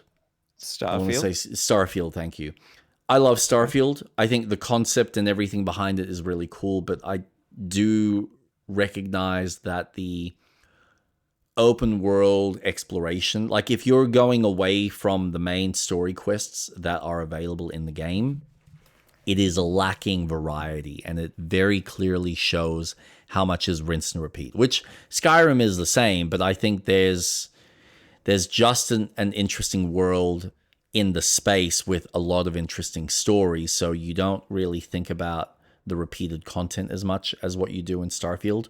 Whereas Starfield is its strongest when you are sticking to any of the quest lines, whether it's, any of the faction guilds or whether it's the main quest. And then the main quest is by itself, if you're getting into the new game plus modes, that in itself as a concept is really fucking cool. I never experienced much of that, but everything I've read, everything I kind of just briefly experienced, it was enough to go, I see what you're doing. I appreciate this. I think this would work better in a smaller scale, and it doesn't require this size of a game. That's the unfortunate reality. But then the only other studio is CD Projekt Red, which I know have had their rockiness with Cyberpunk. And honestly, if you look back at all their games, every single one of them, aside from maybe Witcher 3, have had really fucking rough releases. Witcher 1, Witcher 2 came out in fucking rough states until they patched the shit out of those games. Witcher 3 wasn't as bad. They just had to tweak a couple of things, and obviously there were issues, but no, like you could go through The Witcher 3 from start to finish without many issues for the most part. And then Cyberpunk was just a fucking broken mess when it came out. A decent game, just a broken mess. So they're like, I kind of consider them your three decent studios, and now we're about to have a fourth one that's about to drop the ball on something that not many people were probably expecting.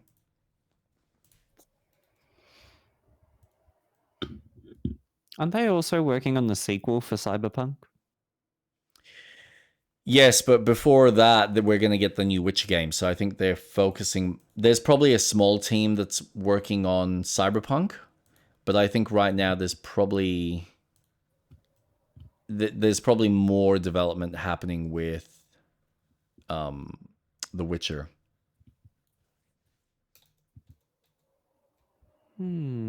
So Yeah.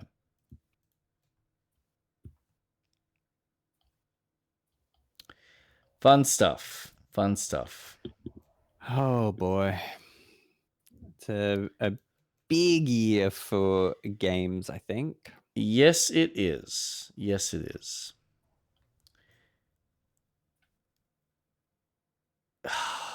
Yeah, it's just it's nonstop. It just never stops.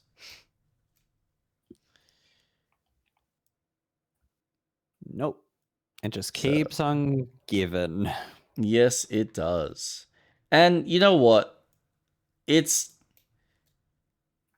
nice to know that at least, like, for the most part, I look at the movie industry and I just kind of, I don't get the same level of excitement from movies right now.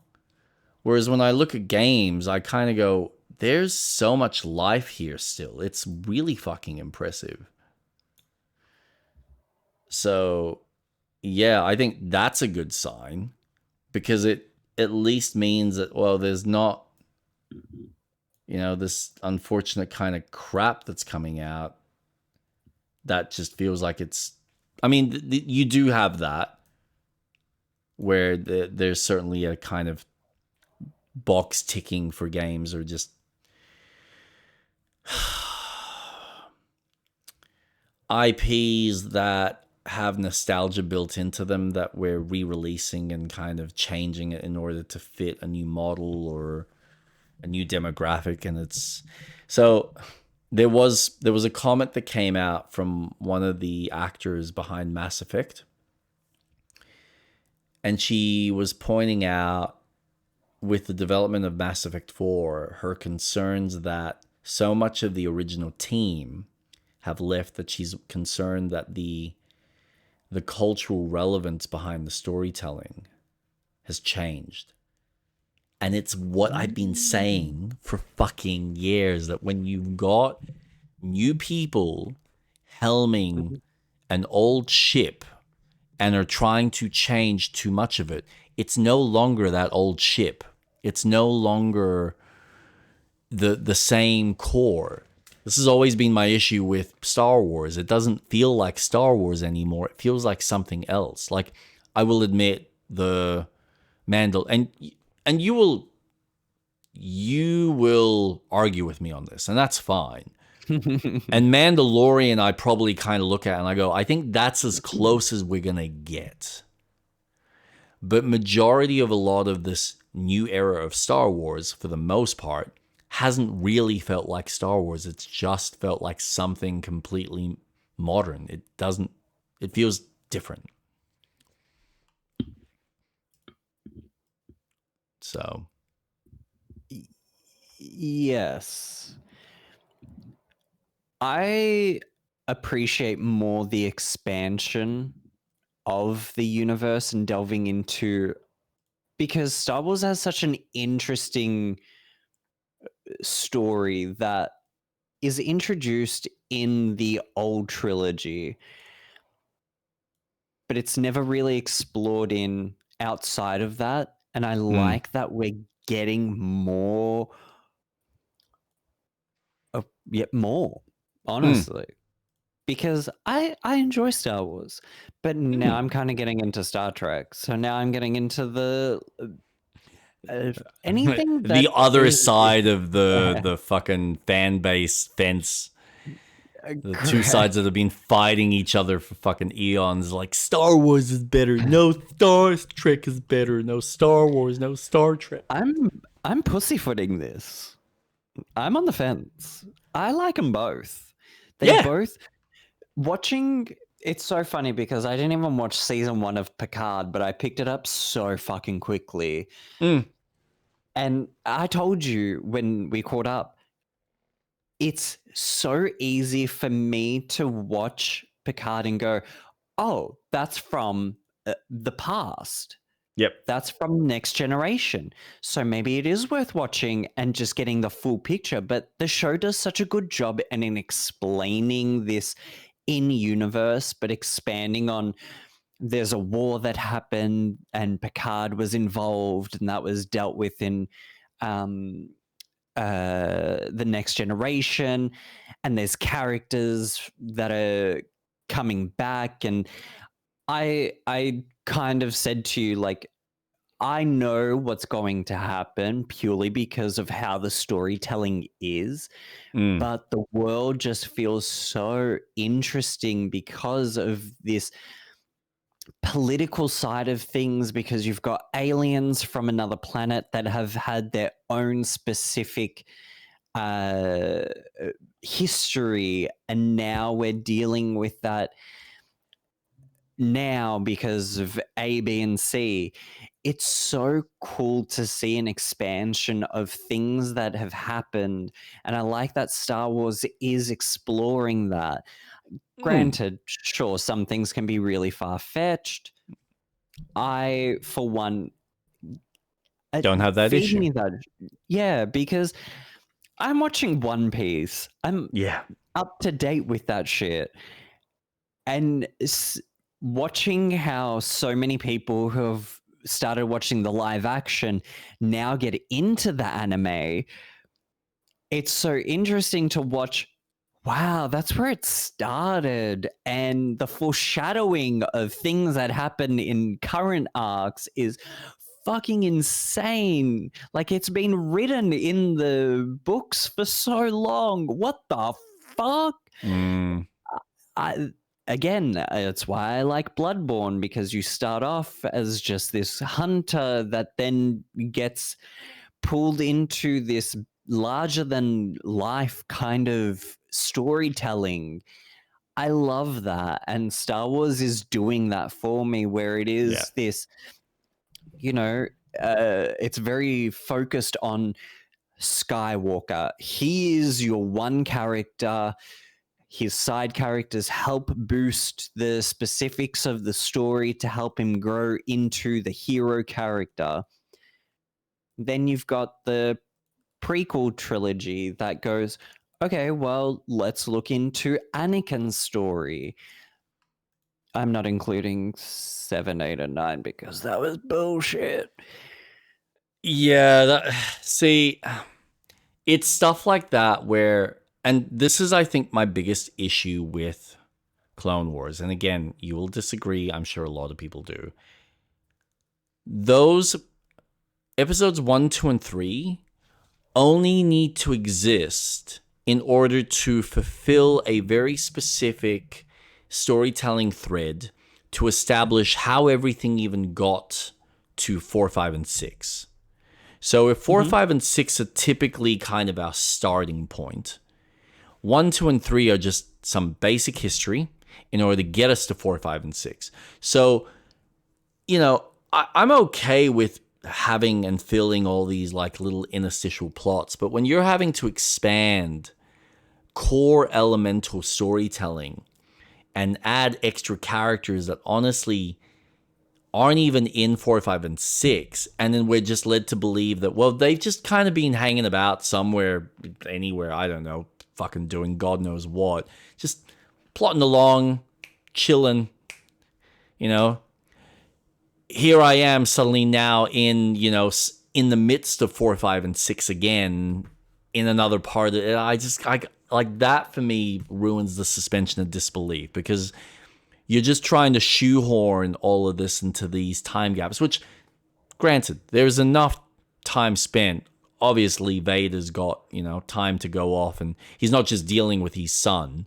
He's probably dealing with other fucking things and other fucking problems in the universe. So you can surely make sense of that, but I kind of just go, yeah, but can't we just have a new story? If you're doing it tangentially, that doesn't necessarily involve these other bigger characters, that's fine. I think that's why Mandalorian works for me, because it's kind of off to the side, working as its own arc with its own problems and maybe being part of whatever the politics are. And then 7, 8, 9 just, I think, fucking missed the point of the fact that 1, 2, 3, 4, 5, and 6 are a nice arc, but it's done. Let's put those characters to bed. If they exist within the world doing completely different things. They should be guiding the next generation, but the next generation, or whatever that may be, whether it's you know, 20, 30 years ahead, or whether we're now jumping 100 years, like, you know, the Avatar animes, have it so that it's, all right, what's the next generation's problems? What are the effects that, you know, the crumbling of the empire having on the rest of society? Like, it's... And again, Mandalorian, I think, does this the best. And everything else is just like, oh, because we love these old characters, so let's like give them more life and add more storytelling. And that's like, well, at this point, just redo it. Like, if you're gonna go to this effort, just redo 1 to 6 as your own little animation, and then just, you know, leave 1 to 6 as it is. That's my philosophy. Because you are already changing so much about what is Star Wars, that why not just do a reboot and tell your own version? Like, if I was Disney, I'd go, okay, what Lucas created is what Lucas created. I know some people would be pissed off about this, but you know what? Fuck them. Let's make our own version. They're the old, you know, the old TV series. It's like the Keaton Batmans. We appreciate the Tim Burton Batmans. We love them. He's fantastic. We bring him back in some alternate universe type thing. Who gives a flying fuck? But that's done. Now we're doing the Nolan Batman. No one had an issue with that. So It's true. Why would we not just do the same thing with Star Wars and just go, look, those actors are old. They're kind of moving on. We want to try and retell this story in a modern light. So let's start from the beginning and go 1, 2, 3, 4, 5, and 6. And then we can have these interstitial stories that we can actually properly feed in and fit into the arc. And then have it so that now the Clone Wars actually does make sense. And whether we do that as an animation or whether we do that interstitial with these films, now we can tell our story. And then if we choose to continue past 6 and go 7, 8, 9, we can do that. It's our version without ruining the original template.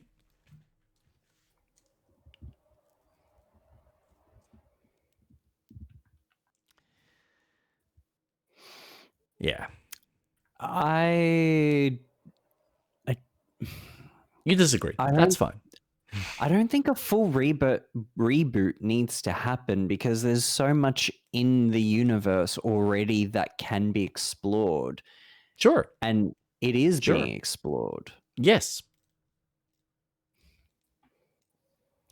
And I think provided they are sticking, this is my thought, my opinion. I think provided they are sticking outside of the original 3, like this is what made Old Republic, the video game, so successful and so beloved.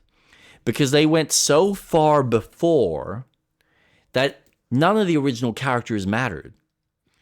But it gave them enough of a template to go, all right, 1,000 years ago, here's how the government worked, here's how the politics worked, here's how everything kind of built up to what we know the Jedi to kind of be, and the fight between the Sith and the Jedi. And I think having that massive distance gave them the flexibility and the play space to kind of go, what do we want our story to be, and what do we want our themes to delve around? And what's the state of this galaxy at this point in time? So you can get into the nuts and bolts that way, as opposed to, well, no, we need to kind of, we know what the nuts and bolts are of the politics here, so we need to like work within these bounds, but also we want to explore this aspect of religion or this aspect. It's like, yeah, but that's not how that worked at that point in time, and you're adding all this extra shit that doesn't exist in this universe and adding new rules and changing everything, and fucking hell. Now it doesn't feel like Star Wars. Now it just feels like Star Trek. Look, it's flying through and there's...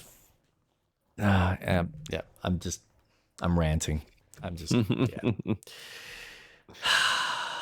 as you can tell, I'm a passionate fan, and I do still love Star Wars. I mean, I'm waiting for the next Jedi game. I just jumped on Steam and saw that it is on sale again, which is blasting my mind because I go, this game should not be selling for $10. It's not that bad. It's a good game. Why are they like discounting it and discrediting that game so much? $30 is a good price for that game. $50 is like, even me paying full price for that game was fucking amazing. $10? Are you underselling your product that much? The fuck, EA? Did it sell well when it launched? I think it sold okay. What came out, there was something else that came out around the same time. So it was competing, I think it was competing with a Pokemon game. Because I remember walking into EB, picking up my copy early in the morning to play that day. And people were in line to play, I think it was like a Pokemon game. Star Wars Jedi Survivor. Oh, what am I doing? That's not what I want. I'm typing in my text document. Let me just change my screen. So, Jedi Survivor 2023. What was the release date? April 28.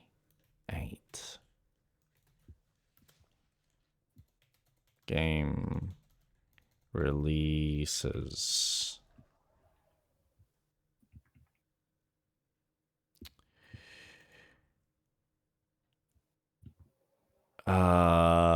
Ooh. Oh, Monster Hunter. Yeah. The DLC. There was something else. I'm pretty sure. There was something else.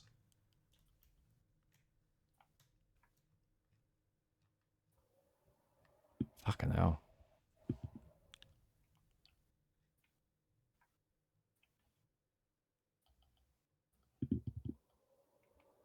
April 28th. I thought there was a Pokemon game that came out around that time. When did Pokemon Legends? Legends. That's October. Pokemon game release dates. Arceus. No, that was February.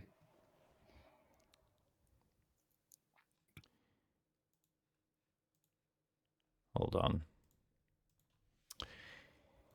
Star Wars Jedi Survivor. All right, so what do we got? 28th of April, Pokemon game. And that was what day? 2023. 2023. Scarlet and Violet. Oh, maybe it was DLC? 2023. Hidden Treasures. Yeah, I'm not too sure. There was something, might not have been that. Maybe it was something else. But I remember I was picking that up and other people were picking up something else that had kind of come around that same time frame. So, yeah. I think it sold okay, but because of the performance issues, it really fucking hindered the game. So that was the big issue. There was stuttering issues. There was some other like performance hiccups that just ruined people's experiences. And then it probably also didn't help that Star Wars by that point had really hit a all-time low from a fan base. So people were just kind of like, we don't care. When did the trilogy, the shitty trilogy come out? Because I wonder Star if Wars? that also... Yeah, I wonder if that had an impact. Wars.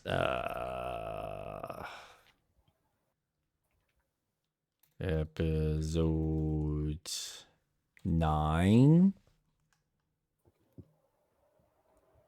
2019.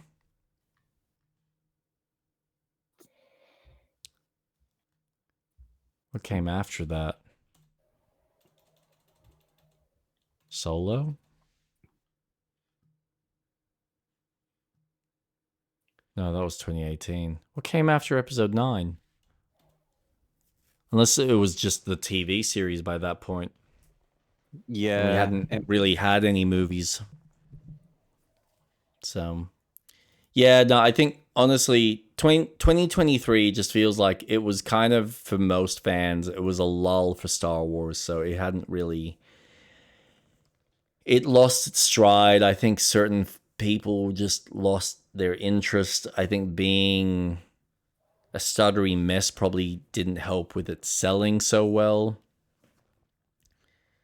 And then maybe some people were invested in the character, others just didn't give a shit. So I don't know. It's kind of unfortunate. So, but I've got my fingers crossed. I'm hoping that they still work on and release the third game, because if they don't, fuck, that would suck, because it's left on such a cliffhanger. Deserves its ending. It really does. At least for Cal. Just give him something. So. And I mean, like, even this, playing it, the stuff that you do with Darth Vader, you do just kind of go, how does this make sense? How is any of this able to happen when he was considered the, this amazing Sith Lord that basically wiped out every single Jedi so quickly? And then it was just him, Luke, Obi-Wan, and Yoda. So, yeah. It's a thing. Ah, Star Wars. Yeah. Yeah. Is there anything else you want to bring up? No.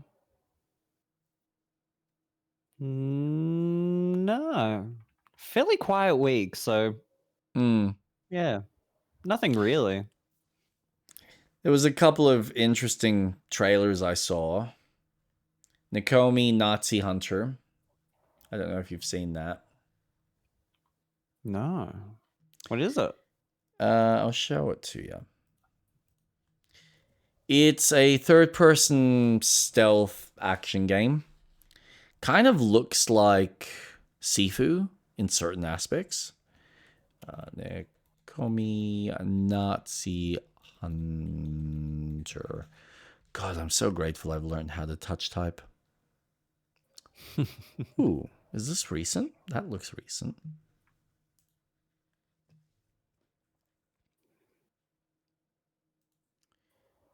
All right, so there is obviously audio to this. I took you in because I recognized something in you. Something broken. Untrusting of a world that killed your family. Alone. So full of hate. And desperate.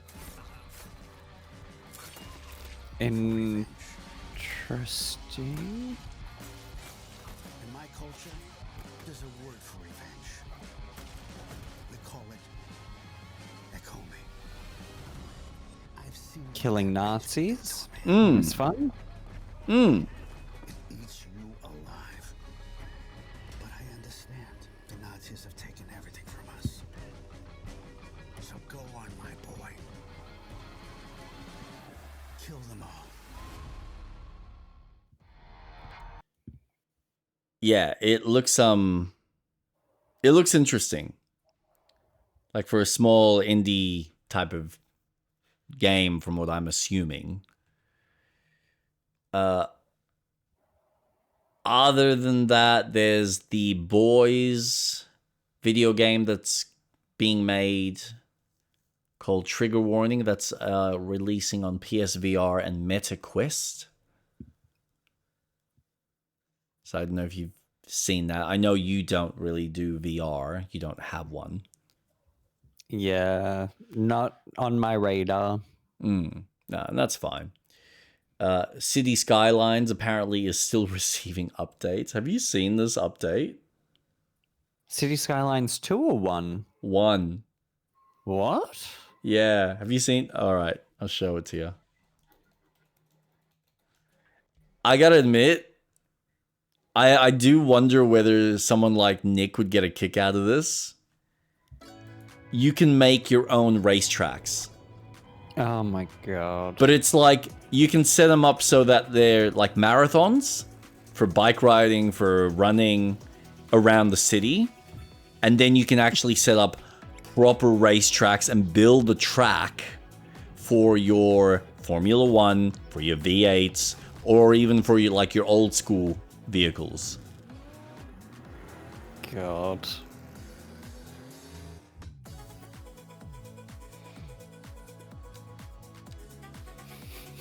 That's cool. For an old game, still receiving DLC, that's impressive. But also, how bad are things going with 2 that they are still adding stuff to 1? Yeah, 2's not doing as well. I think they overpromised a lot of things and just didn't deliver. Mm-hmm.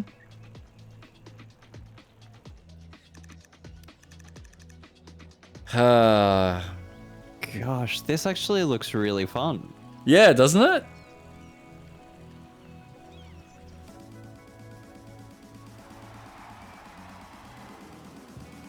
Like, it's basic as fuck, but with the tools that they offer and what's already there in the existing game, it's like, that's a nice addition. Just to further, like, tweak and customize your city to be more of a lively city. I think that's really fucking cool. But no, for me, I think I was just fascinated that they are still going out of their way to develop content for the first base game versus, oh yeah, no, we're going to release this for the new game. Like, it's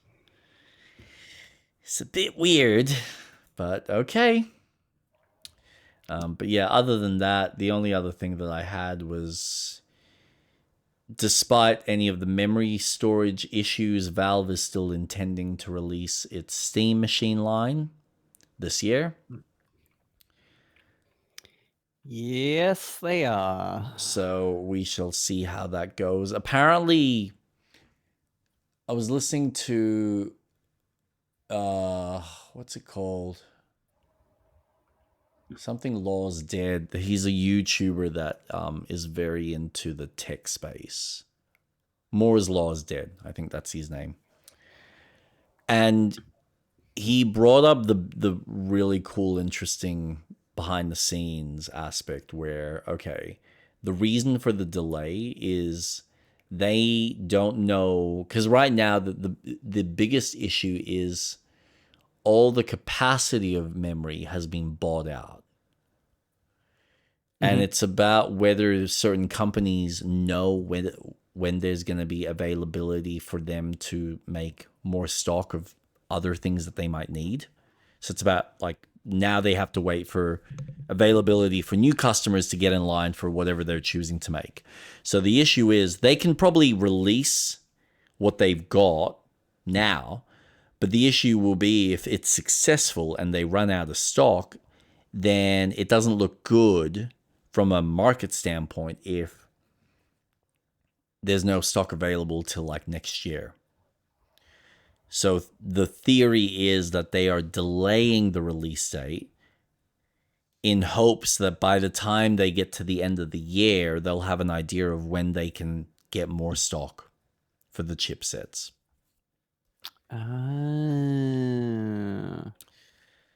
So, and something else he pointed out, these machines even just like this. So this was actually really fucking cool behind the scenes. Because he pointed out that the Steam Deck itself is leftover tech that I think Sony was working on or Microsoft was working on, and they scrapped it and went, nah, we actually don't want to do this. And so AMD had all of this stock left over, and Steam went, actually, we can utilize this. Yeah, we'll give that a go. We'll see what we can do with that. And that's where the Steam Deck kind of came from. So now the Steam machine is a similar kind of deal where AMD had all of this warehouse stock of, older tech components. And Steam went, yeah, if you give us a good price, we'll buy it all and make our own system out of this. And that's where the Steam box is. But then now the problem will be is if it does well, will they be able to service the order of what Steam now needs quick enough? So, yeah.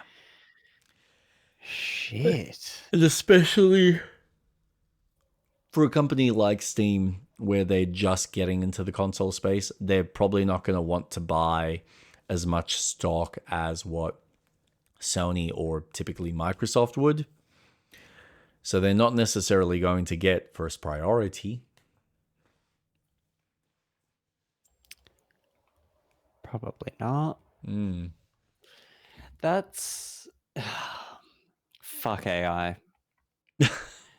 But Jesus, what a time to be entering this competition. Yeah. Yeah, it's pretty crazy. Was there anything else that you have found? No, everything else has been just general gaming trailers. There hasn't been really anything else that I need to point out. So, yeah, that's it, at least for this week. Until next time. Nice. So,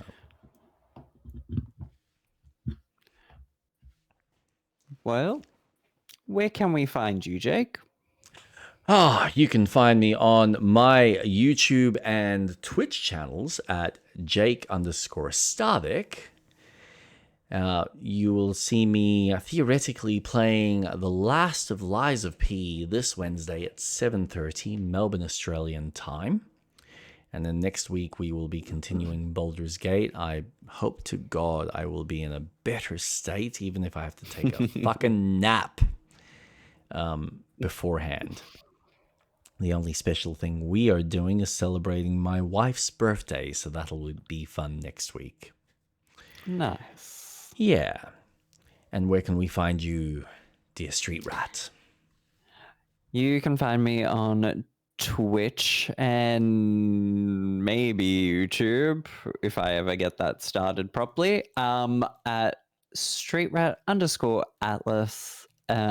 I will be going live at 1 o'clock on Wednesday, Australian Eastern Standard Daylight Savings Time, because Daylight Savings hasn't ended yet, which is going to be very depressing. Yeah, when is that? That's like in soon. Yeah? I don't like So what's that? An hour back? Hour forward. We is it gain an forward? hour. Yeah, we gain. That's right. But then it's like super fucking dark early, and it's getting 5 into o'clock. our winter. Ugh. I know it sucks. Yeah. But God, I can't wait till I get my jacket for work, because I know that warehouse is gonna get fucking cold. Yeah. Fuck knows what I'm going to be playing on Wednesday. I haven't decided because there's so many things that I would like to play and finish from start to end. Play KCD. Oh, no way. All right. Play Planet of Lana. Oh, I could pick that up while it's on sale. It's quick. It is a quick Yes. game. Wouldn't take you I could too long finish to it go in through it. one stream. You could finish the first one in one stream. You might do the second in one stream, depending on how good you are. You might get a few bits that'll stump you. I'm a pro gamer, please. Okay. Sure you are. Sure you are. No, you are pretty decent. But out of the games that I've got installed, Jack 2 is an option, and I'm not going to play Jack and Dexter. I could do Oni, which I would love to play that and just bring attention to. That game is great. It really is just a fun game, and I would love a remaster. Not a reboot, just a remaster. I could do Final Fantasy 12, but that's a commitment. I was considering installing Mass Effect and playing through that, but that's also a commitment, and that's also like playing D&D. It's not anywhere near as bad. You will find, apart from maybe the first game, that takes a little bit just to get the ball rolling, and it also depends on whether you try to complete everything. They are short games. They are like 15, maybe 20 or 30 hour max. They're not long. I thought they were longer. No. 2 and 3 specifically are very short games. It's one that's a little bit bigger because you've got the buggy, so there's a little bit of travel. And when you go through the Citadel, and this is the big thing, the Citadel is kind of fully realized in the first game, whereas in the second and third, they kind of condense it really tightly. So you only kind of go through a couple of the spaces in the second and third. But they think of them as slightly longer, more like they're a third-person shooter. Think Gears of War with RPG mechanics. So there's dialogue. That's it. This isn't Baldur's Gate. This isn't that level of, choice and consequence and options. It's good, bad, that's it. It's very simple. Think KOTOR.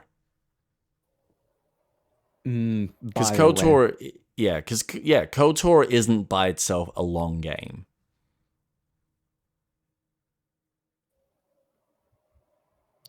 I overestimated. I thought these games were really long. No. Like, depending on how many hours you play, you could probably, if you do like 4 or 5 hours, you could probably go through the first game in maybe 4 or 5 streams. Maybe a little longer. Depending on how much of the extra shit you want to fuck around with. And then 2 and 3 are just shorter. Maybe extended a bit because of the DLC that's available. So, but the DLCs, most of the DLCs are like an hour and a half max. So they're not long. Have you played Mass Effect? I tried playing 1 and I did not gel well with the controls. I thought they were too tanky. Yeah.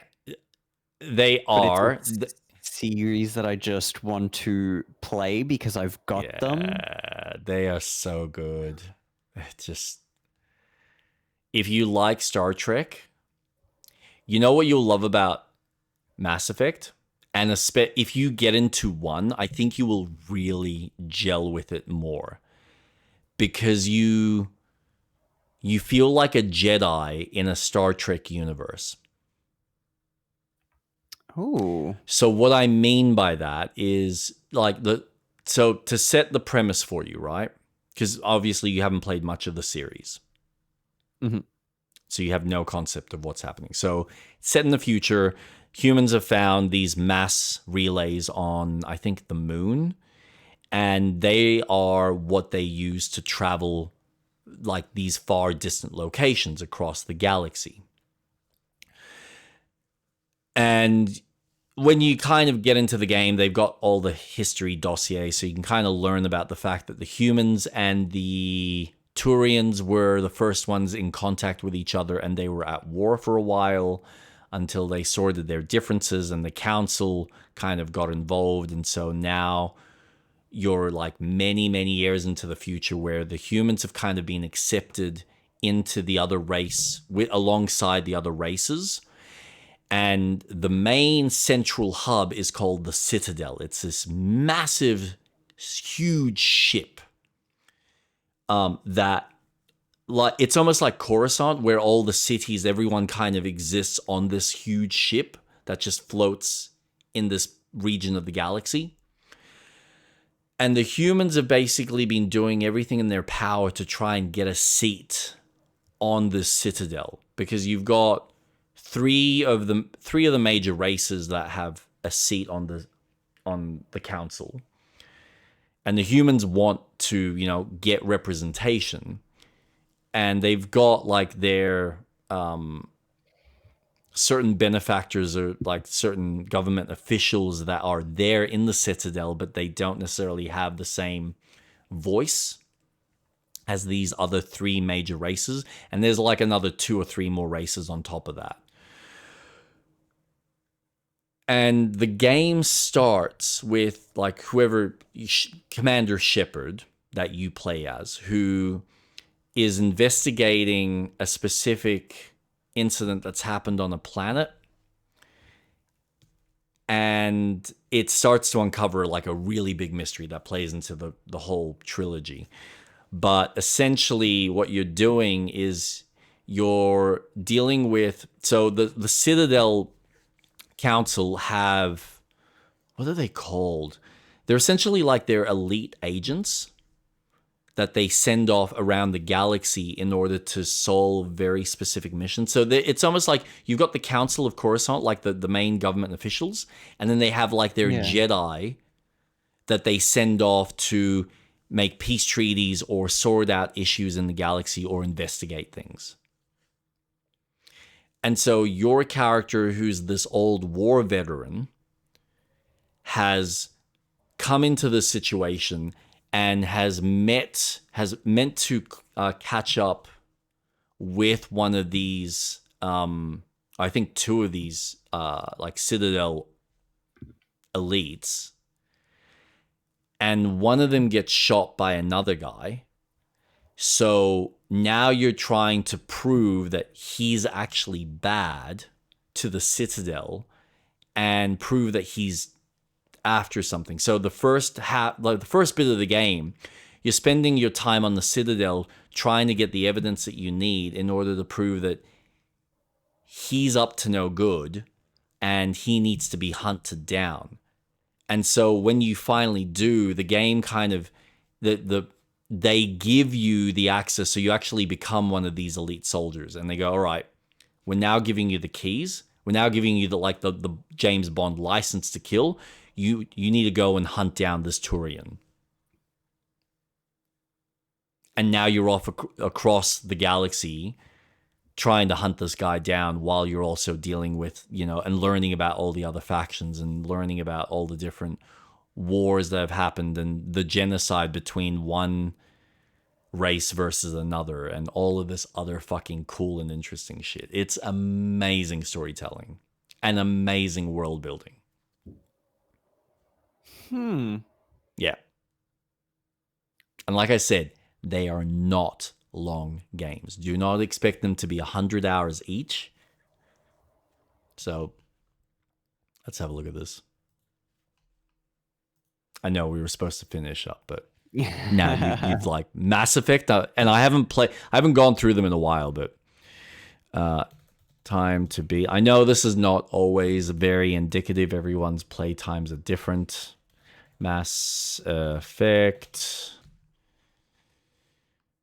Legendary Edition. There you go. The full game is apparently 109 hours. So Mass Effect 1, 17 hours main story and extra, 27 hours. Mass Effect 2 main story, 24 hours and a half. Main story and extra, 35 hours and a half. Mass Effect 3, 24 and a half hours. Main story and extra, 26 hours. So 90 hours, that's about 109 for everything. Huh. Yeah. Okay.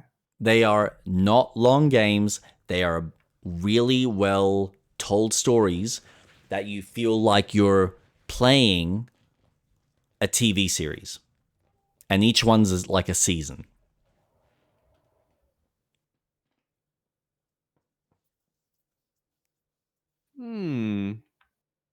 So yeah, if you're serious, if you're serious and you want your Star Trek fix, and I know how much you like Star Wars, this will fill it. And especially when you get into some of the tech, depending on how you choose, like what character class you choose to build, if you choose to be like a technician, you're essentially like a force wielder where you can shoot and then go, all right, I'm just going to grab that person and throw him or pull him or put him in stasis so I can like shoot him. Oh. Yeah.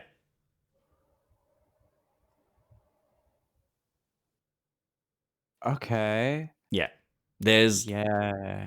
I think you are going to enjoy it.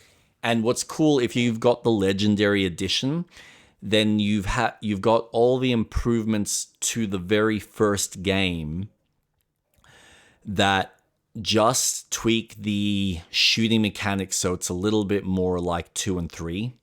So they feel like tighter experiences. Because if you play, like I enjoyed it back in the day, but if you played the original game of 1, it was kind of like playing Morrowind, where your level determined how accurate your weapon abilities were. So it was all about how, like, if you're wanting to get better with rifles, then you put points into rifles. So now your aiming is actually better. And when you shoot, the reticle doesn't go bouncing everywhere, and your heat doesn't expel as much, or you're doing better damage with the rifle. So there's proficiency.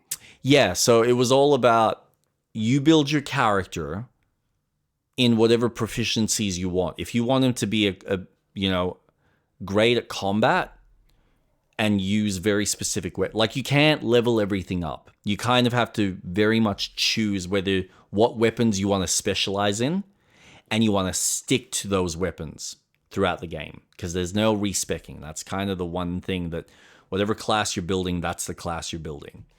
But it obviously strengthens you so that when you get to the end of the game, you're like fucking chewing through everything, especially on base difficulty. It's fine.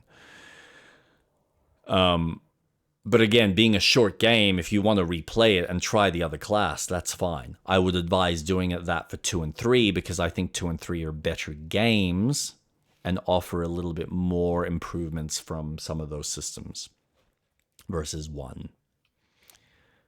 But yeah, I think you will get you're going to have a good time. If it's the first time you're experiencing this, fuck me, are you going to have a fucking good time? And you're going to turn around to me like you did with Lord of the Rings and go, oh my fucking God, why haven't I played this? What was I missing out on? It's like, well, you weren't ready to experience it, and that's perfectly fine.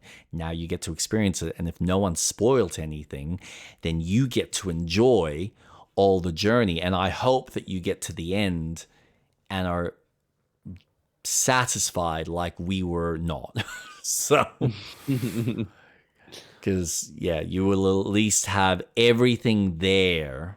And I gotta admit, I still haven't actually experienced all the improvements that the third one offered. So it'll be nice for me to go through it and play it. And I've got it on PlayStation. I just haven't I never finished 1 to then go into 2 and 3. So have fun. Have fun with that. I think that's your game.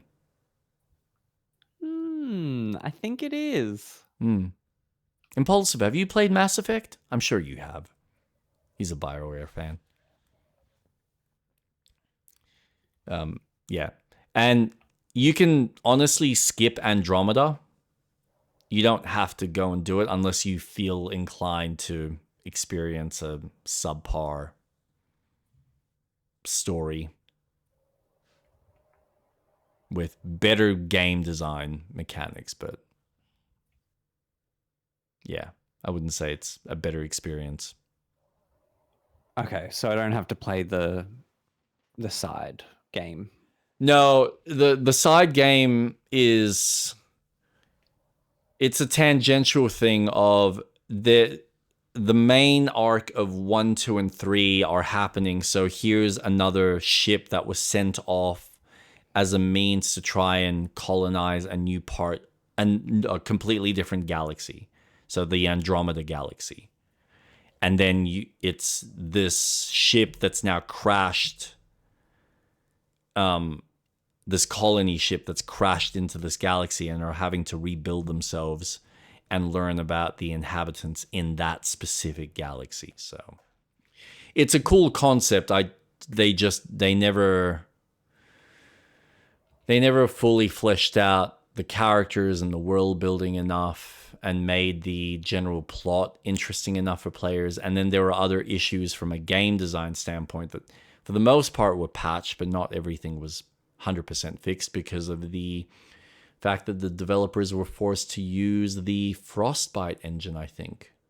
An engine that was not designed for a third-person game.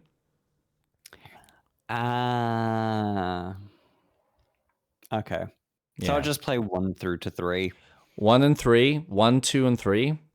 2's my favorite. 2's just, it's such a cool, I won't even say anything because you'll go through them. We can talk about it then. Yeah. And that'll be a fun conversation because, yeah, one has a very special place in my heart because I feel like I'm a Jedi exploring the galaxy on this big quest. And 2, I love from a mechanical standpoint, but it does remove some of the adventure aspects. Like they're still there, but because of the structure of the storytelling, which works in tandem with the game, it changes it a bit. And so for me, when I get to 3, I think 3 is my biggest disappointment because I was expecting it to reach the scale of where the story was at that point, and it doesn't really hit it for me. It's good, and it concludes pretty well, but I think mechanically it just feels like it's like 2.5. Oh. So yeah, but I don't want to add anything that'll affect your way of thinking. So you just play it, experience it, and then you can tell me what you think of the whole adventure. Okay. So. Ooh. Yeah. All right. So I'll be going live on Wednesday at 1 o'clock starting Mass Effect. There we go. We've decided. Perfect. And then obviously on Saturday, we will continue our Baldur's Gate 3. Yeah. Cool. So everyone have a wonderful night. Thank you for joining us as per usual. Take care, look after yourselves, and we will see you next time. See ya. Bye. Good night.